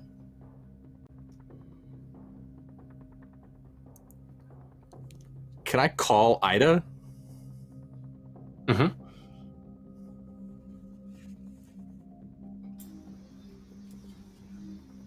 Ida, you get a phone call. This is probably shortly after you've left the ring. Hello? Hey, Joe Urbane Productions. How in the hell are ya? We're good, Joe. Just Good. dealing with the werewolf stuff. What's up? Yeah, werewolves, right? Good times. Like Teen Wolf, except they're grown up and they're pissed, hacked off about something, right? Listen, I'm gonna make a phone call here. Have they mentioned, current political situation in the city, the mayoral race at all? Is there any? They voiced any concern one way or the other about the upcoming election? Not that we've particularly brought up. There have been conversations between faction to faction things, but when it comes to the overall political standing of what's going on in the city, no. I haven't anybody even mentioned the election weeks. Oh, that's good. That's good. Well, they're. What do you know, Joe? Well, they're interested. I've seen them express an interest in somebody that I've done some work for, and so I was gonna, if you were having trouble down there, I was gonna make a phone call real quick, and No, actually, we got everything pretty much shapeshift, and Octo seems to be your new talent recruit. He ended up getting some of the werewolves for the movie for you, so. He got werewolves for the movie? Yes, and what I'm saying is thank him with 1,000 praises for it because it didn't come easy. So he really cares about this movie. Just to let you know. Yeah. Can you hold on 1 second? I'm not good at it, but okay. So like real werewolves, right? Like the actual Bayside High, what are they? Something Heights, Super Heights. Sure. Anyway, yeah, man, that's badass. That's badass. Octo's a man. Okay, all right. So they're good to. I didn't tell you though, so that Octo can tell you. I don't know if that's his thing, but whatever. Cool. It's fine. Anyways, do we need to worry about anything? Are you calling me to warn us because some shit's going down, or are you just trying to figure out what's going on? Do we need to be worried about someone in this election? Is that is that a thing now? Let's just say they're very concerned over who is going to win, and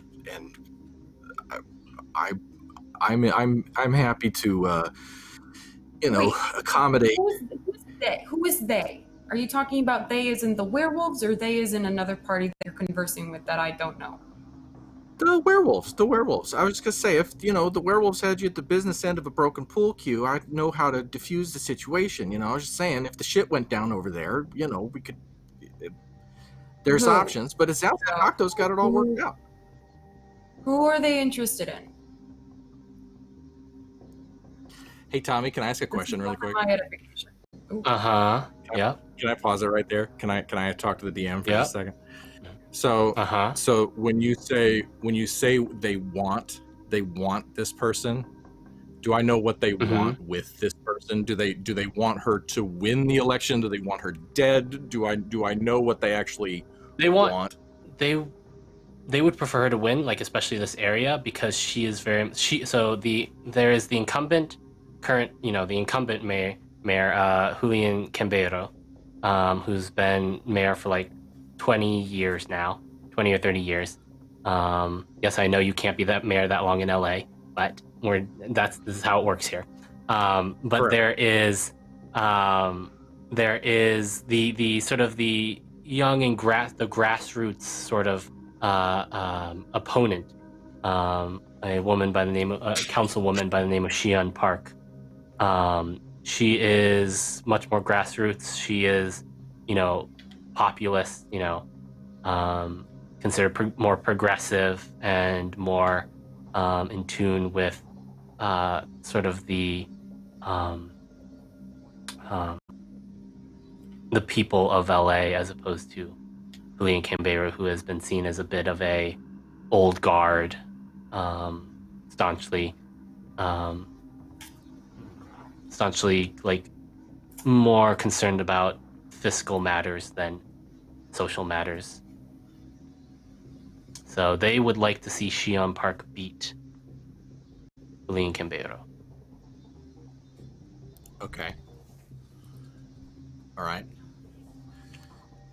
Yeah, feel free to drop my name. You know, I was in here with Tatiana. We were doing some going over the lines. So just tell him that Joe Rebane supports Shion Park for mayor, and I've done some campaign ads for her, and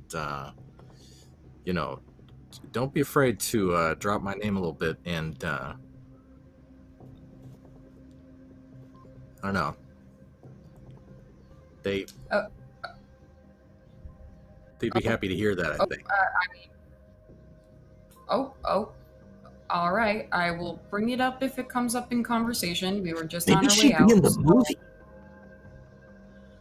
Oh, I could put her in This the is movie. not something I should be on the phone with you about, Joe. I am not the person to be talking to about this if you want her in the movie. However, I will bring it up if it comes up. Anything else that you need from me? Just some American Spirit Yellows and some lemon lime Gatorade. Not the zero, just the regular Gatorade would be great. If you just wanted to hit like a pink dot or something on the way back, that'd be awesome. Sure.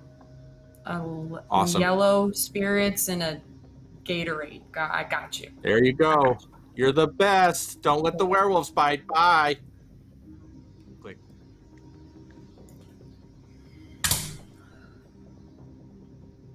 It's like shit moving in my room. All right, I'm going to call Shion Park, if time permitting.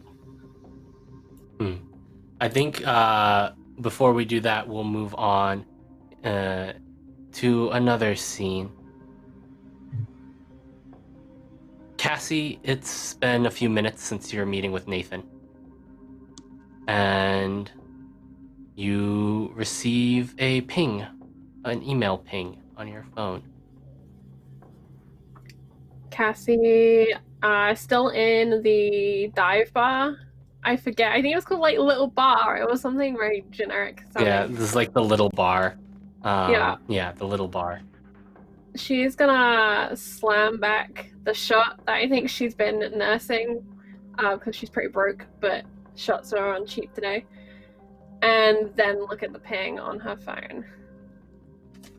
And make a signal for the bartender for a fresh round of 6 shots or whatever the deal is.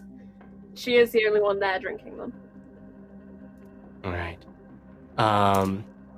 There is on your PI tip line email, there is another email from that anonymous email. There's an eye roll, and she scrunches her hair in frustration and then opens it. Curious, what wonderful tidbit of randomness she's gonna get today. 1508 West Vine.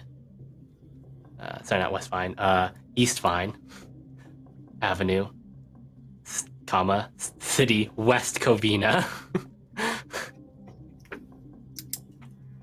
Charlie makes a note. 1508 East Vine. Yeah, Charlie makes a note, yeah. In West Covina. Yep. Charlie That's all runs set. to a map. And if you want to see a map, go to our Eclipse World Anvil, because there is a map over there where you can see the wonderful city of LA that we are running around. West Covina. Where is that, Tommy? That is like north of East Los Angeles. So Oh boy. running you back across. Mm. Well, north is still roughly the direction she wants to go. Mhm. And she looks up as the tray comes down with those 6 fresh shots, or whatever the deal is. Mhm. And she weighs up her options. She puts the phone down on the bar, kind of spins it around, watches it until it stops rotating. Exhales. Is 1508 a time or an address? It looks like an address. She looks at the shots. Super tempted just to ignore this email, wondering if it's someone sending her in the wrong direction. But then again, all she was going to do was sit at the bar and drink and try and make sense of what the fuck she's going to do about finding this murderer. And begrudgingly, she'll abandon the shots. I think she'll take them and kind of pass them around the people sat in the bar. People she doesn't know. She'll just go up to the booth, put them down, be like, drink them, don't drink them. Shrug. Grabs her jacket off the bar stool and she'll head out to her car. Speaking of cars, leaving the boxing ring. Is anyone leaving with Auden?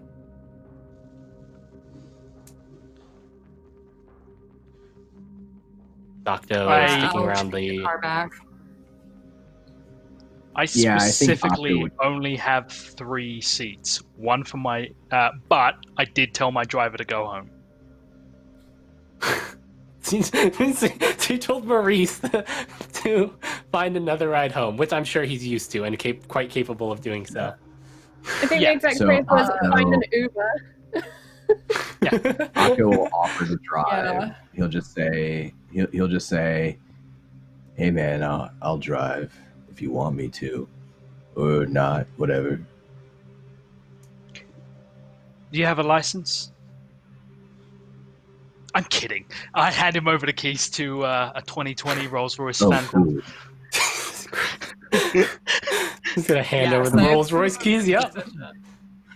It takes and, him. It takes him a minute to like figure out even how to get the car open. He's totally like he is not used to driving at all, but he's gonna do it. I will sit in the back.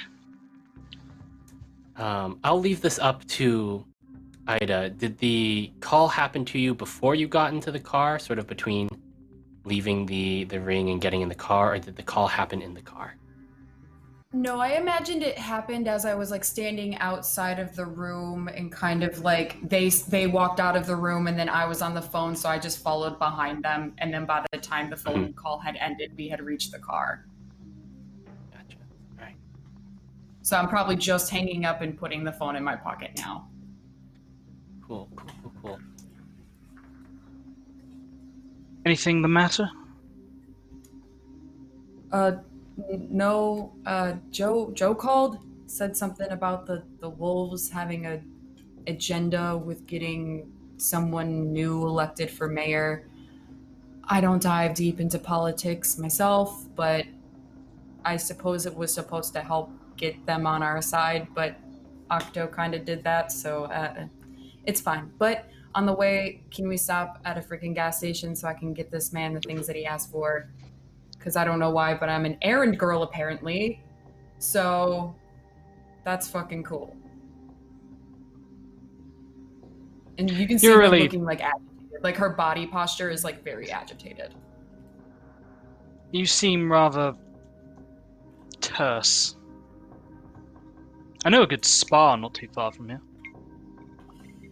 Yes, with all the copious amounts of time that I have off from babysitting your ass to babysitting Joe's ass to running around being an errand girl for Ursula, yes, I have so much time to go to the spa. Auden, thank you. Well, luckily enough, you're actually being dismissed. I have a personal errand I need to take care of. Octo, would you mind driving Ida for the rest of the day? Just bring the car back to the tower at the end. I just need you to drop me off somewhere. I can make my own way home. Yeah, man. Whatever you want. Where do you want me to leave your car when I'm done? Tommy, can I try and figure Octo out? I know that's a really complicated, but he keeps. I'm very particular about language, and he keeps. Whatever you want. It's so specific. What is his deal? Yeah, that's what this is for. It seems. Yeah. I want to figure out, and Octo in his own way is trying to figure out Auden too, because he doesn't understand, like, is Auden actually invested in this story, in this movie, or is this just like, money to him? He doesn't get it. All right, well, let's see what Auden's role is first here, because you may get a chance Cool. to figure some stuff out here, depending on his role. That's a 13. It's really cool. stop rolling so well, please. It's what all I right. do. You get 2 hold on Octo, and you can ask Dawn 2 questions from the list. Oh God. Yes. Give me 1 second. It is. There is that. Yeah. Figure someone out. Oh no, that's advanced moves. Okay, cool. So it's the other one. Okay. I would say. Who's pulling your character's strings? That's a great question. I think maybe Auden's he's figured out that like anyone with any sort of authority who asks Octo to do something, he's very compliant. Okay. And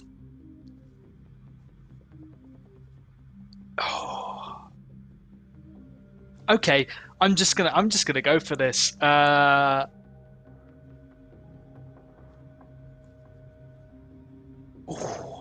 There's two really good ones. How could?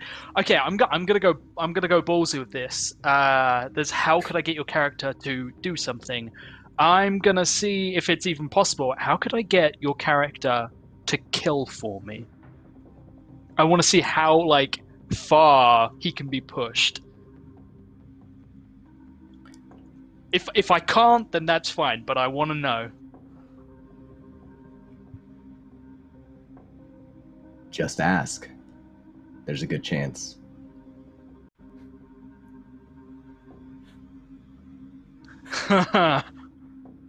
He just sits there very quietly and smiles to himself. Yes, I think you two.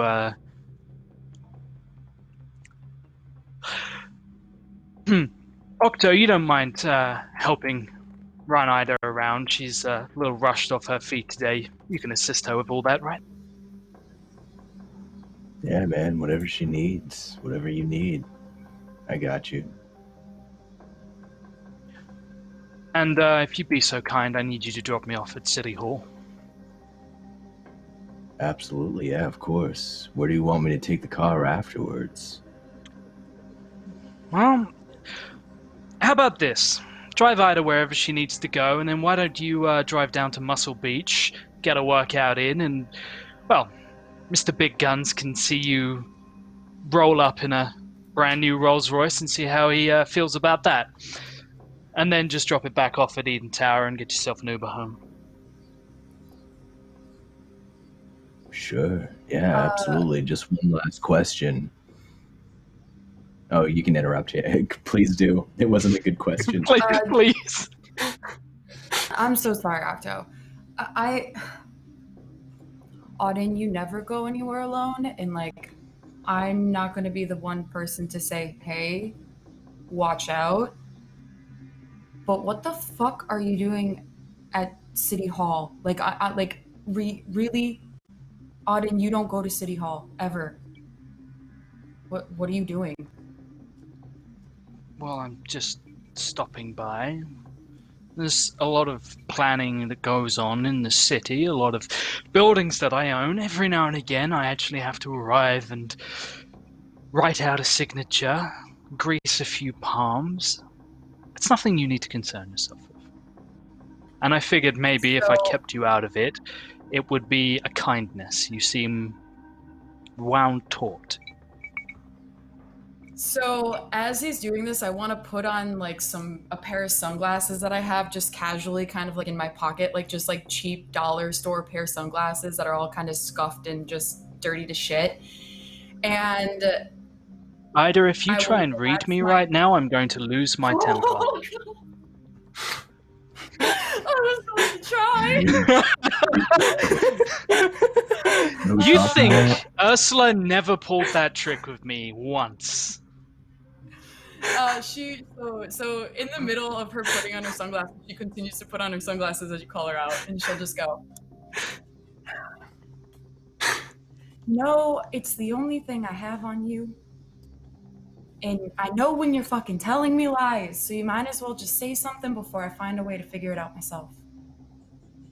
Well, why don't you?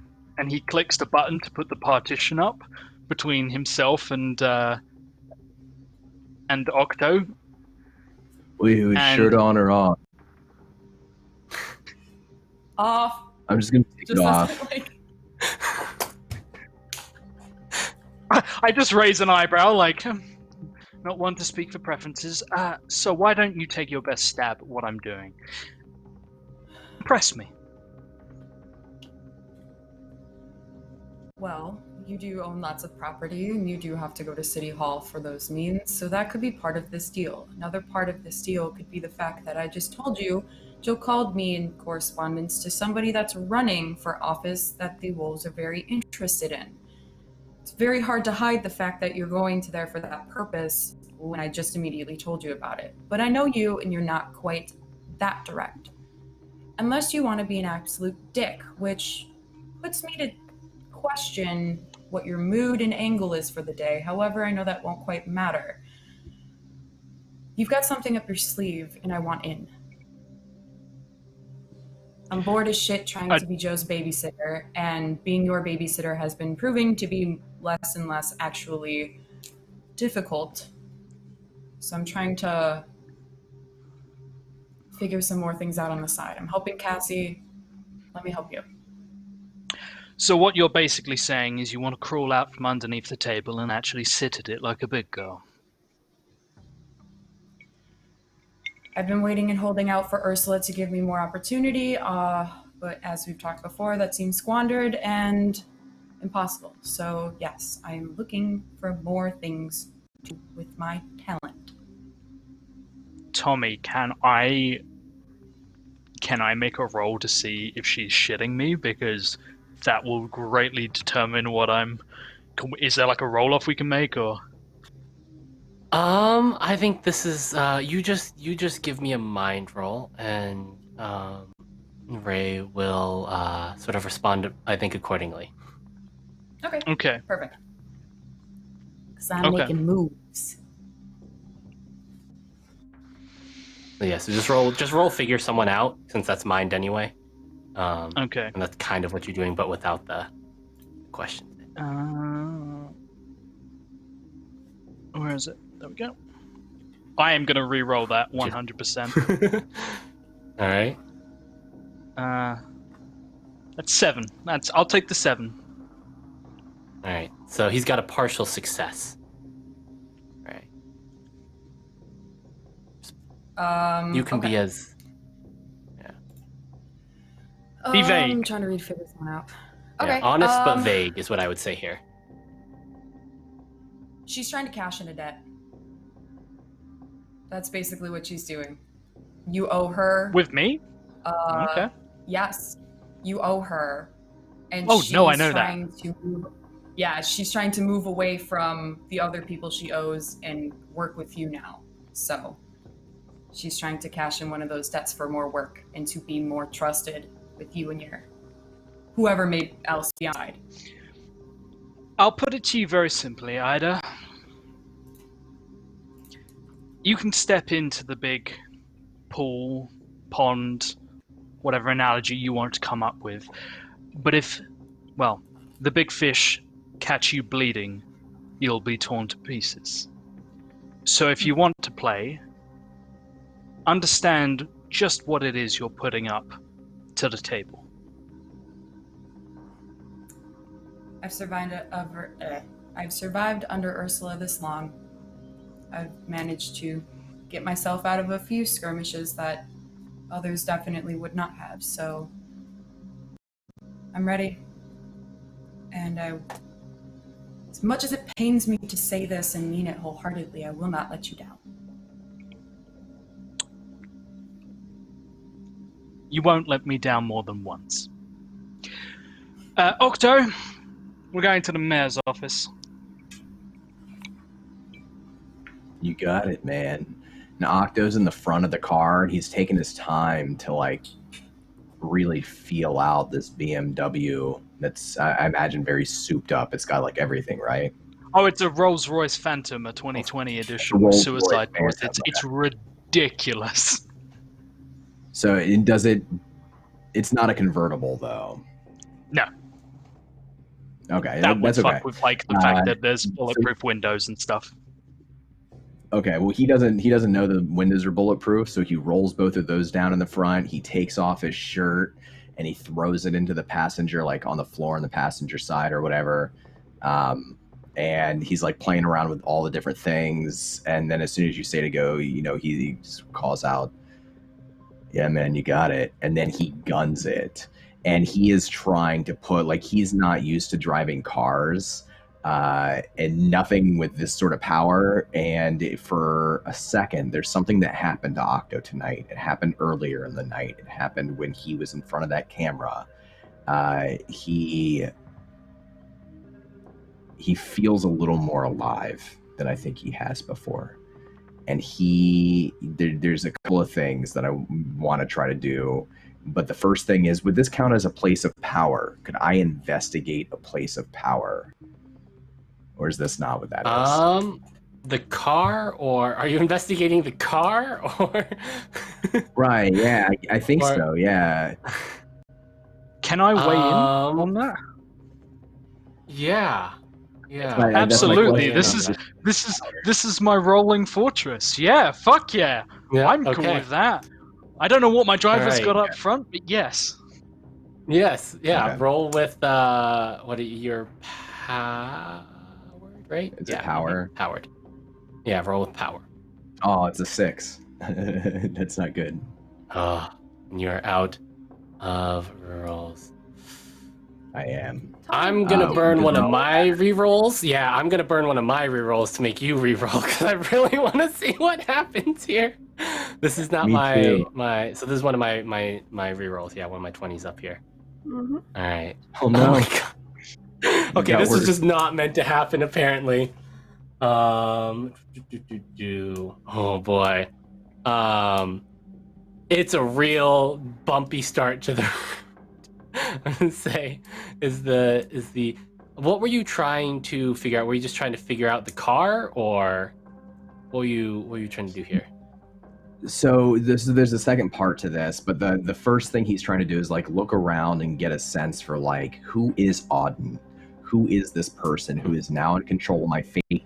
He's telling me what to do and I'm saying yes, but I don't, like, there has to be something here that tells me like why, right? And he doesn't say that out loud. He doesn't voice those concerns, but he's looking for some connection that maybe Auden has left behind in his car that might give him a little bit more insight into who Auden is. So he's rich. He is a rich man. And this is a really nice car that you have no idea how to drive properly. And I mean, that is about what you get from this. Okay. Unfortunately, not able to get much more of a read on him. That's okay. That's okay. As he guns it, he leans forward and like the car like starts off and like swerves, like it is not comfortable. It's uneven, and he's pumping the gas as hard as he can. And as there's a little bit of a rumble, probably not much because I imagine that a Rolls-Royce 2020 Phantom is pretty quiet, pretty choice. It's got a V12 6.8 liter okay, engine. Never mind. So it's loud. Yeah, it's loud. Yeah. So as they begin to jet off, he leans forward and he whispers into the wheel of the car. And he says, "Come on, I know you gotta know something. I know you've seen something. You can tell me. We're friends, man." All right. And this is me using my Machinist move. Uh-huh. And what does that do? When I commune with a machine, I can roll that's right. spirit. Okay, roll with spirit as you commune with the machine. Oh, I forgot you could do that. A 7. So I can ask a question on a 7 to 9. Okay. Okay. There's some good questions here. But I think the one that I'm That's going some to very ask good questions. is, I think the question that Octo asks, he just kind of whispers into the steering wheel is, "You gotta know something. Tell me your secrets. What are you seeing here, man?" All right. You get this. I think it's more of a feeling than. I love the end of this. On a miss, the machine betrays you to your enemies in whatever way it can. On a 7. So, what secrets are hidden here? You get this feeling, and it is a scene that you remember. You remember being in the passenger seat of a car that got into an accident on one of the rare rainy days. Remember the car flipping and the other car being a pile of scrap metal at the end. You're a bit hazy on the details at this point. You've got serious concussion, and you're bleeding pretty bad. You remember that at that moment you are blaming yourself for the cause of this accident. And you see this car pull up and pick up whoever was in the other wreck.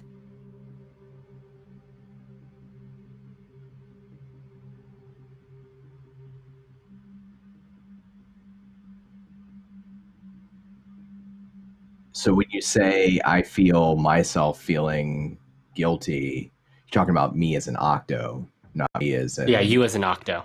Yeah. Yeah. Because this is a scene that you are familiar with. Familiar this with, car is yes. also familiar with. Juniper doesn't remember, but Octo remembers that he was in the car with her when she got into an accident, and he did blame himself. And now maybe he thinks there's something more to it. And he just sort of leans back over his shoulders. This wind, the wind through the windows is like washing his hair. It's like flapping all around. He says, "Am I going too fast for you guys? Is this cool?" I think the partition's up. Oh, shit. I'm fine. Just let me know if I can your make phone rings. it more comfortable. Speak. Boss, this is Hector. The guy you hired to track down some stuff. Yes, I'm well aware as to who you are. I did hire you. Yes. So, no news on the hospital chick. But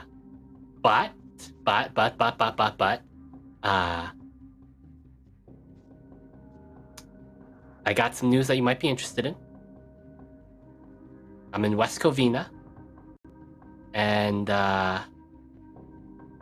there's a pretty gruesome body out here. All right, that is not his accent. Wow, that went weird places. That is not his accent. That was like going into like New York, Boston area. That is not his accent. There's a bit of a body out here that you might be interested in. The police got it taped off though, so you might need to do something. Okay, here's what's going to happen. I will be there I check. Like, it's LA, so I don't know how long it will actually. You're closer to West Covina than, it's just north of East LA. So, okay. 20 minutes maybe? In 10 minutes' time, you're going to find a nearby establishment that looks like it's, well, a little dated, and you're going to do something that would require a police response, drawing some of them away. You're not going to get yourself caught, you're going to vanish, and we are going to have a conversation about the lack of results. This goes some way into clearing your name with me, but let me be very clear. If I don't get results very quickly regarding the hospital, there will be complications. Drastic, ongoing complications. You don't even wait. No, I don't. Right. I don't think Are you heading Auden's to West ever, Kobe? ever said goodbye on the phone or, done the, yeah, cool, yeah, no, you hang up or anything like that. It's always just, my part of the conversation is done, and then I put the phone down. Yes. And we'll head over there. and Hector would have given you the address as well. By Yeah. the way, in his message there. Yeah. I which is 1508 West Covina. East 1508. Vine Avenue. East Vine Avenue, West Covina.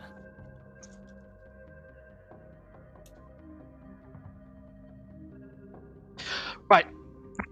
Change of plan. We are going to click the partition down. Octo, change of plan. 1508 East Vine Avenue now. And don't spare the horses. What about the movie, man? Shouldn't we be getting back to shooting? I'm sure Joe's waiting for us. Well, that's the wonderful thing about Joe is he's been waiting a very long time to get this movie off the ground. I'm sure he can wait a few moments longer. Octo's teeth clench and his lips tighten and his knuckles go white on the steering wheel. And he starts to sweat down the side of his forehead. And a couple of seconds later, he takes a turn and he follows the directions that that Auden gave him. Right.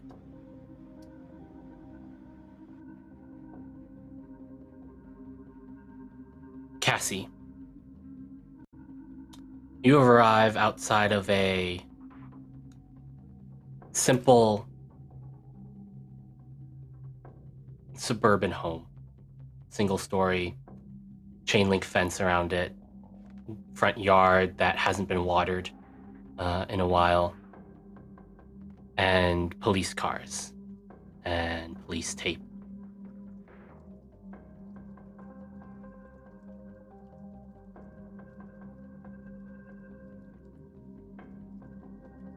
Sorry, I was making notes because apparently I think this investigation's real and I think it's important for me actually to have these details. So, Cassie, I'm taking this way too seriously. I keep thinking of one like CSI or something. Let me see. Does Cassie have this move? What do you do? Hunter move. Where have you gone? No, it doesn't really work. Poop. Alright. Can Cassie find a way around the building to like a back garden yard?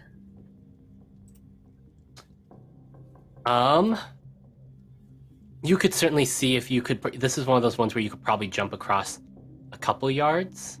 However, it's at this moment that you see a familiar-looking Rolls Royce nearby. Auden, where would you have Octo pull you over? A block over, not directly outside. So So I think as Cassie, as you're like starting to like climb a fence like a block over to try and get into another person's yard to hop yards across to get to the back, you see a familiar looking Rolls Royce. I use this as motivation. I want to climb faster and run. I want to get in this backyard before Auden can get anywhere near the police at the front. Because I know he's going to make a scene at the front, so I'm even more likely to be able to get in the back. All right. Just give me a general blood roll here. Okay. I think this is like blood. Yeah. Blood. All right. Is this Unleash? Because she's a hunter and she's hunting for the dead body? Question mark. Yeah, I'll let it. I'll let. You're doing a let it out. Yeah. Right. Unleash an attack. Sorry. No, if you're doing unleash an attack, this is just. Yeah.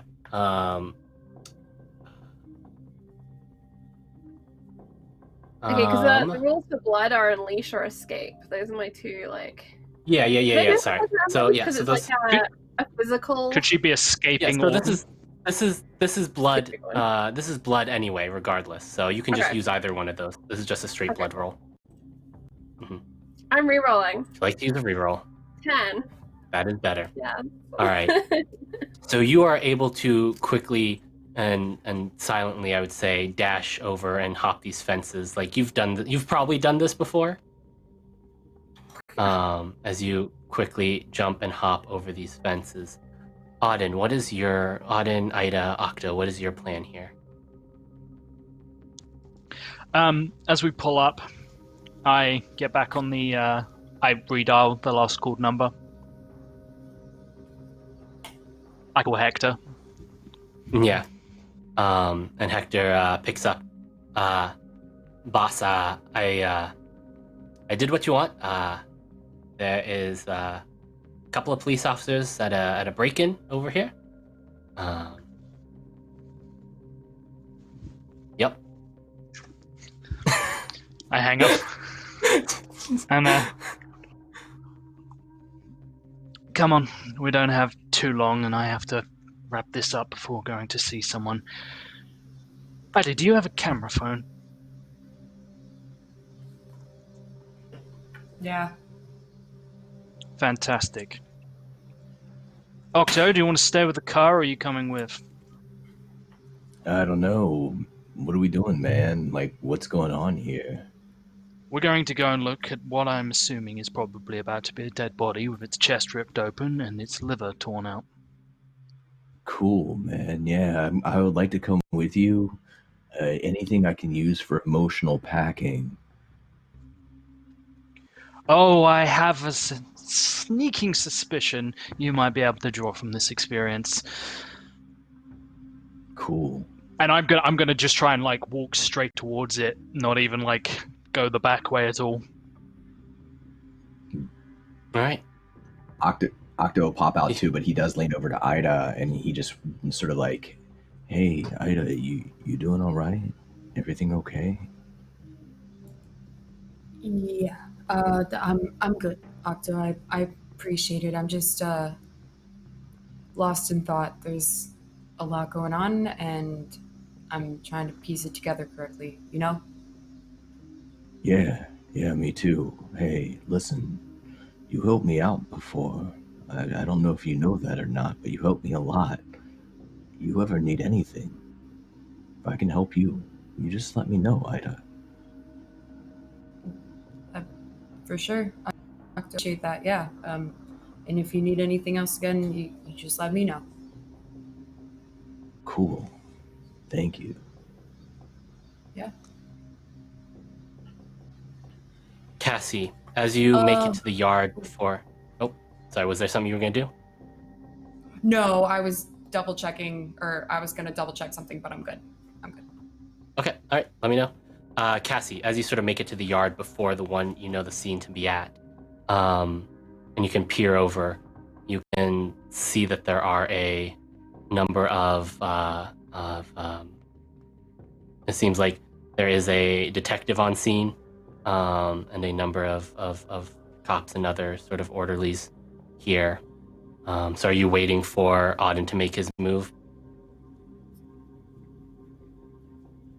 Can she see an opportunity to trick them into moving away so she can at least get into the yard to wait? You can is there certainly like roll to try. There's like a pool or something, and she could throw a rock into the pool and have them go down the other end of the yard. We will roll to see here. This is mislead, distract, or trick. Yeah. No, reroll. I'll take an 8. We'll take an 8. All right. Oh, On a 7 to 9, pick 2 from the list. Oh, do I get greedy? You've got 3. You've got 3 left, I think. Yeah. No, I've got 4 left. But yes, I've got 3 left now. Yeah, you know what? I'm gonna reroll one more time because it's Vegas, baby. Do it. Right. 4. Did that go? Oh. The next one was a 5. 5. Right. Would you like to? I'll take my 7 and I'm running away. Okay, so you used 2 more. So I've got 1 left, yeah. You've got 1 left. All right. So on a 7 to 9, you get to pick 2 from the list of mislead, distract, or trick. You create an opportunity. You expose a weakness or flaw. You confuse them for some time. You avoid further entanglements. All right, so I would like to. I create the opportunity to get into the yard, so that I'm the right side of the fence. The fence I want to be the side of. And I want to get into a position where I can avoid further entanglements with them. I don't know if there's maybe some like garbage bins or something to hide behind. There's some like loose like bricks nearby. There's definitely like a scrappy yard. There's some like child's toys. There's a baseball in the yard. There's a house on the other side of the house that you're trying to get to. You know, it's one of those suburban like just houses all the way down. Yeah, I'm just you glad could definitely create a distraction. That's cool. Yeah, you could definitely create a distraction. Awesome. So that's what she does. And she'll get in the yard, and then she'll get herself into a safe kind of nook in the yard. So she's not stood in the open when they turn around. She's tucked. So, and she'll what do you do exactly? Like, what's this look like? What's this? All right. So I think she sees that baseball, Mm-hmm. and she realizes if she throws it from this direction, it's going to be really obvious, and everyone's going to look from where the baseball came from. So instead of throwing it in a direct line, she wants to throw it so it bounces off the house and then into the pool. So it's really confusing where it came from. And then just hope that's enough of the distraction to hop the fence further down from where she threw it to cause the ricochet. Maybe using the building for some sort of cover and just hop and then roll, combat roll, really cool, and hide. All right. You are able to do that, and you are able to get into a place. The cops and detective are sort of distracted as they sort of all go for their guns, because they might still, the culprit might still be around, and the orderlies retreat out of the building in case this does become a scene, and. I don't think they're called orderlies here, but the crime scene investigation team. There we go. The CSI team here. And Auden, you see that there is something going on. The sort of police that are scrambling. You see the investigation team is sort of retreating and making their exit to their cars. There's a single cop sort of left in the front, sort of sitting behind his door with his gun, sort of like his hand on his gun. Somewhat jumpy. He jumps at your voice and like pulls his gun. Whoa. This is a crime scene. I'm gonna need you all to back away. This is an active crime scene. What's your badge number? To back away.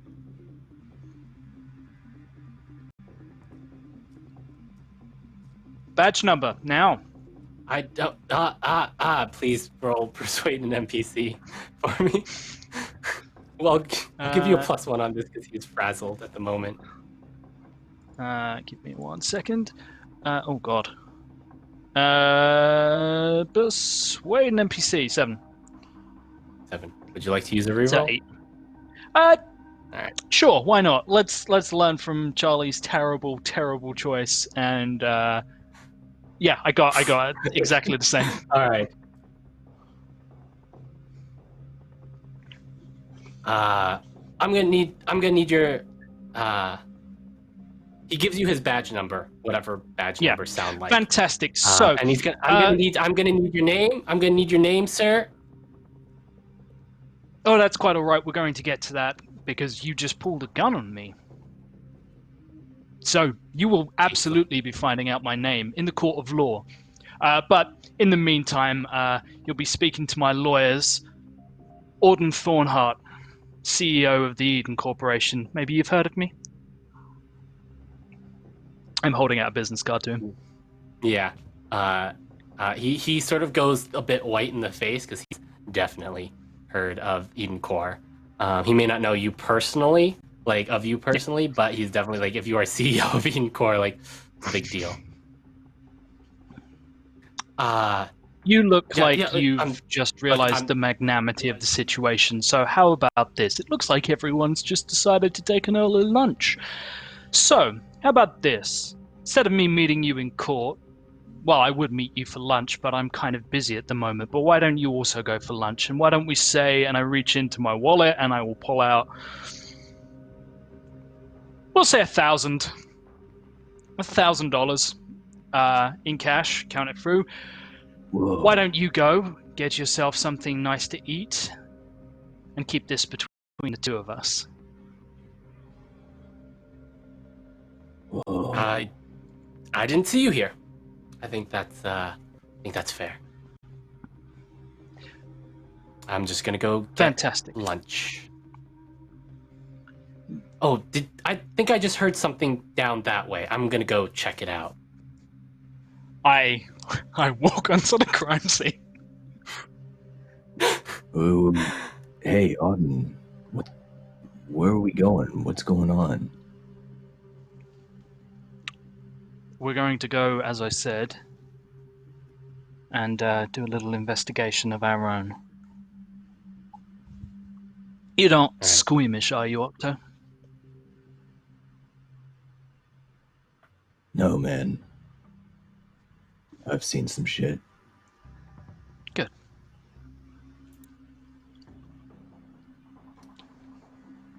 Cassie, So, you're able to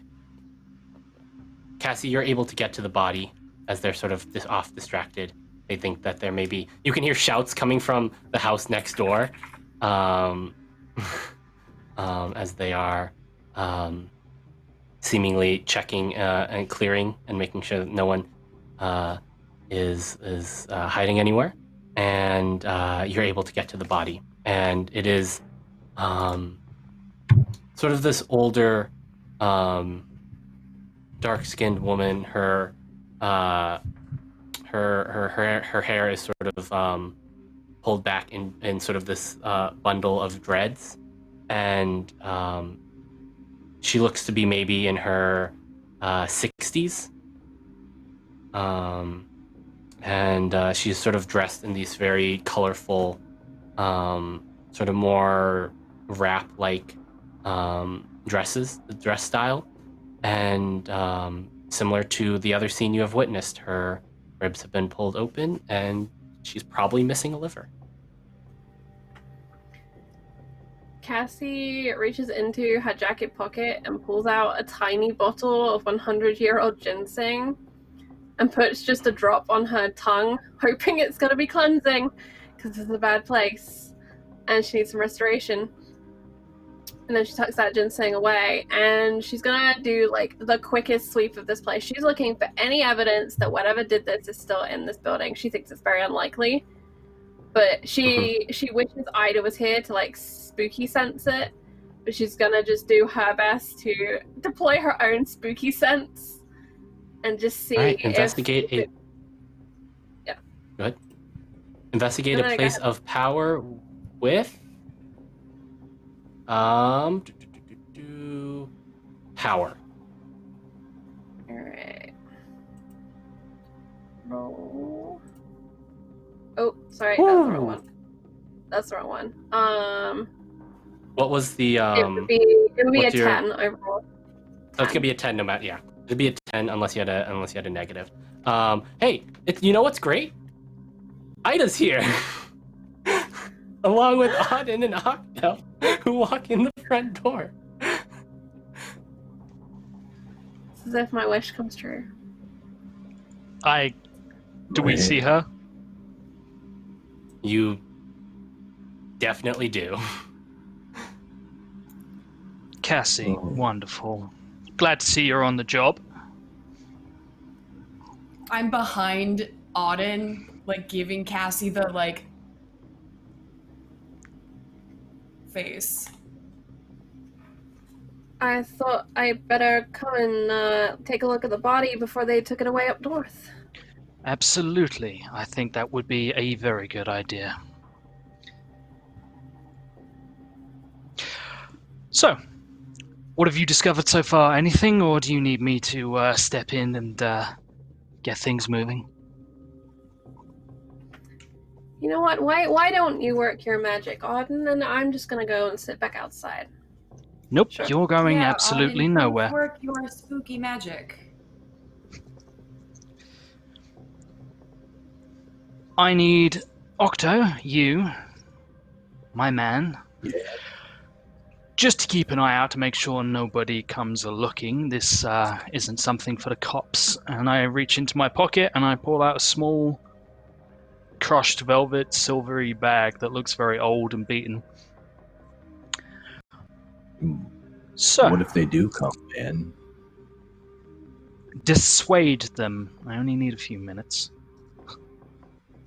I mean, Got time it. is such a fickle thing.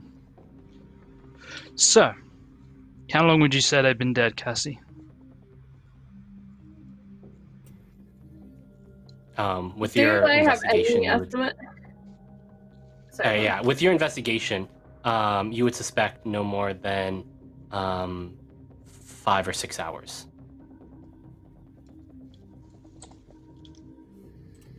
I tell Auden that.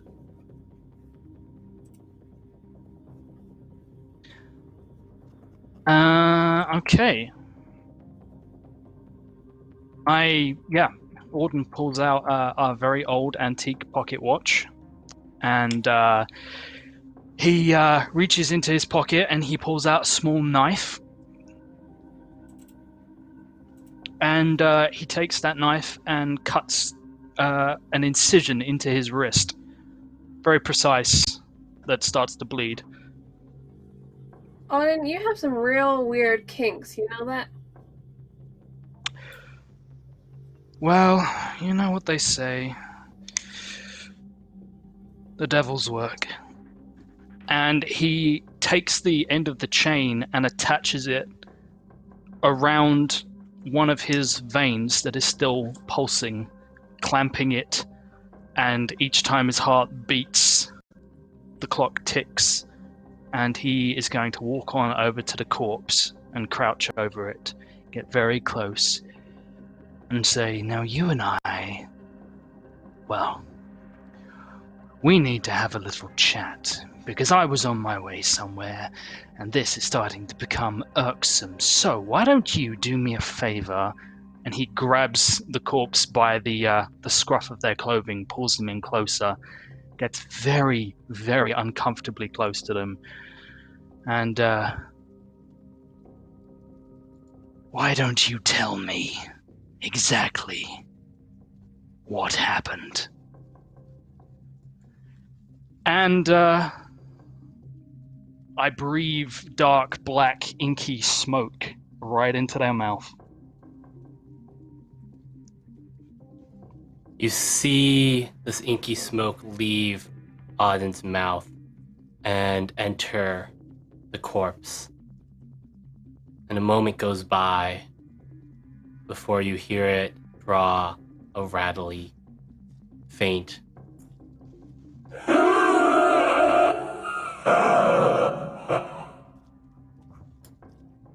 and sit up. And that's where we're going to end today's session. But Ida looks perplexed in the most disturbed ways. She's pissed, but she's impressed. what? Yeah. And also Ginger. makes the exact That's what we're same gonna- sound just made. That is where we're going to leave today's session. Welcome, Bright Dystopia and Raiders. We are just wrapping up Urban Shadows, but we will be immediately followed up by, I forgot the name, Charlie. Our spy Wild and the and crew. Chaotic. Pirates Yes. in the Yes. forms. Yes. Yes, we are wrapping up one show, but we will be beginning another one very quickly here. Why don't we quickly go around the cast here and let us know, where we can find you throughout the week. Let's start with Dawn. Hey, I'm Don. You can find me on Twitter at Donathan Fry. I write games, I run games, I play in games. I pretty much do a lot of games. That's me. I love this. This was very cool. I can't wait for all of the things that we set in motion today to continue to play out next session. This is a fantastic group, and I'm always so happy to be here with everybody. So thank you all for watching. Please, if you're watching this on social media, check us out. Let us know what you think of the episode. We live for those kinds of comments. It really pumps us up for the next session. So please let us know what you thought, and thank you. And I can't wait to be back next week. Awesome. Ray. Hey, I'm Ray, your friendly, local, awesome Oracle here. Yeah, today was great. I love being back here. I hate when we miss episodes and miss weeks because I just crave it even more next. So I was super glad to kind of resolve some of the things I was thinking about. And I've also been working on a web of theories behind the scenes today. So I'm really excited to see where that kind of moves. But as for me, I am with a brick everywhere on the interwebs. I'm a variety streamer on Twitch. I am the purveyor of cool things and awesomeness. I don't know. I don't have much going on except for on the 3rd, on September 3rd, I am playing in a cult one-shot. If you are interested in I Am Pilgrim, I'm doing a one-shot with that premise and that story. So come on by. It's going to be a whole bunch of fun. It's 3 p.m. Eastern on September 3rd. I'm really excited for that. I just started building out my character, and it's great. But yeah, I always love being here. Thanks for having me again. All right. And the man behind the filter there at the end, Josh. Hey, buddy, how goes it? Please tell me It that was was a a good filter, episode. not really you. Oh, I don't give away trade secrets like that. That's the kind of things that you can discover. If you want to intern now at Eden Core, we are currently recruiting. We have a great program, gives you a load of base skills to get you started in life or even beyond life. As for me, you can find me on Wednesdays over on Laugh Love Lindy's channel, where I play The Witcher, Aris of Gesso, and all kinds of shit is going to be going on very, very soon. It's amazing. And yeah, never fear. Just shake my hand and everything will be fine. Isn't that right, Ida?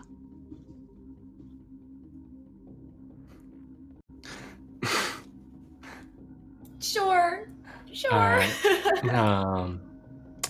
right. Charlie. Hello. I'm going to shout out the wonderful Lydia Heels, who's had to step away to get some food and do some things. She posts wonderful pictures of her dog over on her Twitter. Amongst other beautiful insights, she is also doing a lot of good medical work in this terrible time. So please go and send her a really nice message about something good in your day. And shout out to Victor, her really good neighbor boy. Great guy. Love him. As for me, I'm the Twitch director here on Encounter Roleplay. I am super excited that Wild and Chaotic is coming up next. I've thrown it over in chat, but we just had an amazing piece of art from Void Smoker of this group's previous campaign, The Haunting of Seawall Orphanage. And if you like horror, please go and check out that playlist over on YouTube. It's a complete series from start to finish. We are playing the alpha version of Terra RPG, which you will only be able to see more of here on Encounter Roleplay, because I refuse to let Don play it anywhere else. And I'm just like, no, you just got to play it here forever. And you can actually catch him doing that on Sunday at, what time did we say it was? 2 p.m.? Yes, 2 p.m. Eastern on Sunday. It's Jesse Daring and the Temple of the Fallen Star. If you like Indiana Jones and the Temple of Doom, you're probably going to like this game. It's pulpy, it's horror, and it's Terra RPG. So check that out. Check out Haunting of Seawall, and check out all of these wonderful people and all that they do, because I love them dearly. Except for Travis, who's on my shit list, because he ate a hot dog and now I'm hungry. Trav, what's your response to that? Your rebuttal, sir? What? It ended over a fucking hot dog after everything we've been through? Oh, it's okay. I still love you, Charlie. Hi, this was awesome. I like listening to Tommy DM. I don't know what it is. It's just something steady, and he's got a secret. He's got his cards here, and he won't show it to us. And I like Auden's special effects, and me and Ray are doomed to have characters who drive each other crazy. I think is just where we're at, and Always. I still haven't figured out and I still haven't figured out everybody's deal. Like I think I think we all maybe I'm the only one, or maybe we all feel this way, but I still haven't figured out what in the hell is going on with all of you, really. But don't we all feel that way in some way? So anyway, I'm producer Trav. Hey, do me a favor and go over to my YouTube channel. I called it The Real Producer Trav because there's another producer Trav who 8 years ago uploaded one video. And what am I supposed to do? Hunt him down? So I've changed my YouTube channel to The Real Producer Trav, like the real Ghostbusters. And that's what it's going to be. So go check it out because I've got some cool stuff coming up. And speaking of Laugh Love Lindy's amazing channel, I'm there Tuesday nights. She turned my character into a vampire after his whole family and city were turned into vampires. So now I'm basically playing Jack Palance in City Slickers if he was a vampire. And I'm loving it very much. So you should come check that out. And that's all I got. I'm just looking forward to this next week. Something horrible needs to happen to Joe Rebane, so we'll see what happens. Thanks so much. We'll see you next time. Yes. I do indeed keep many cards behind the screen, and I like laying them out one by one and just like feeding them to you over time. I'm Tommy at Imperator Penguin on the Twitter sphere. I do tabletop RPGs and video editing stuff across the interwebs. The only other place you can currently find me is tomorrow, Saturdays, at 12 p.m. Eastern, over on Salty Sweet Games, where I play in a Call of Cthulhu pulp campaign. We're in England. Things are happening. My character doesn't think that England quite knows how to do hospitality like the South does. Excuse me? So he met nobility, and he's not quite with the whole ceremony around it. He's like, if someone invites you to dinner, they actually mean it where I come from. Not this whole like, we have to invite you to dinner because that's tradition, right? Like that's yeah. So anyways, it's great. Haven't been shot yet. That's like a record for me, like 22 episodes and haven't been shot. That's great. Anyways, other than that, I just like to remind everyone that Encounter Con this weekend, check it out here tomorrow. Be here or be square. Being square is awesome. It's fine though, but we would prefer if you were here. Let's see other things. Check out our Discord. Check out our Twitter. We've got we've got comment of the week on YouTube. We've got clip of the week on Twitter.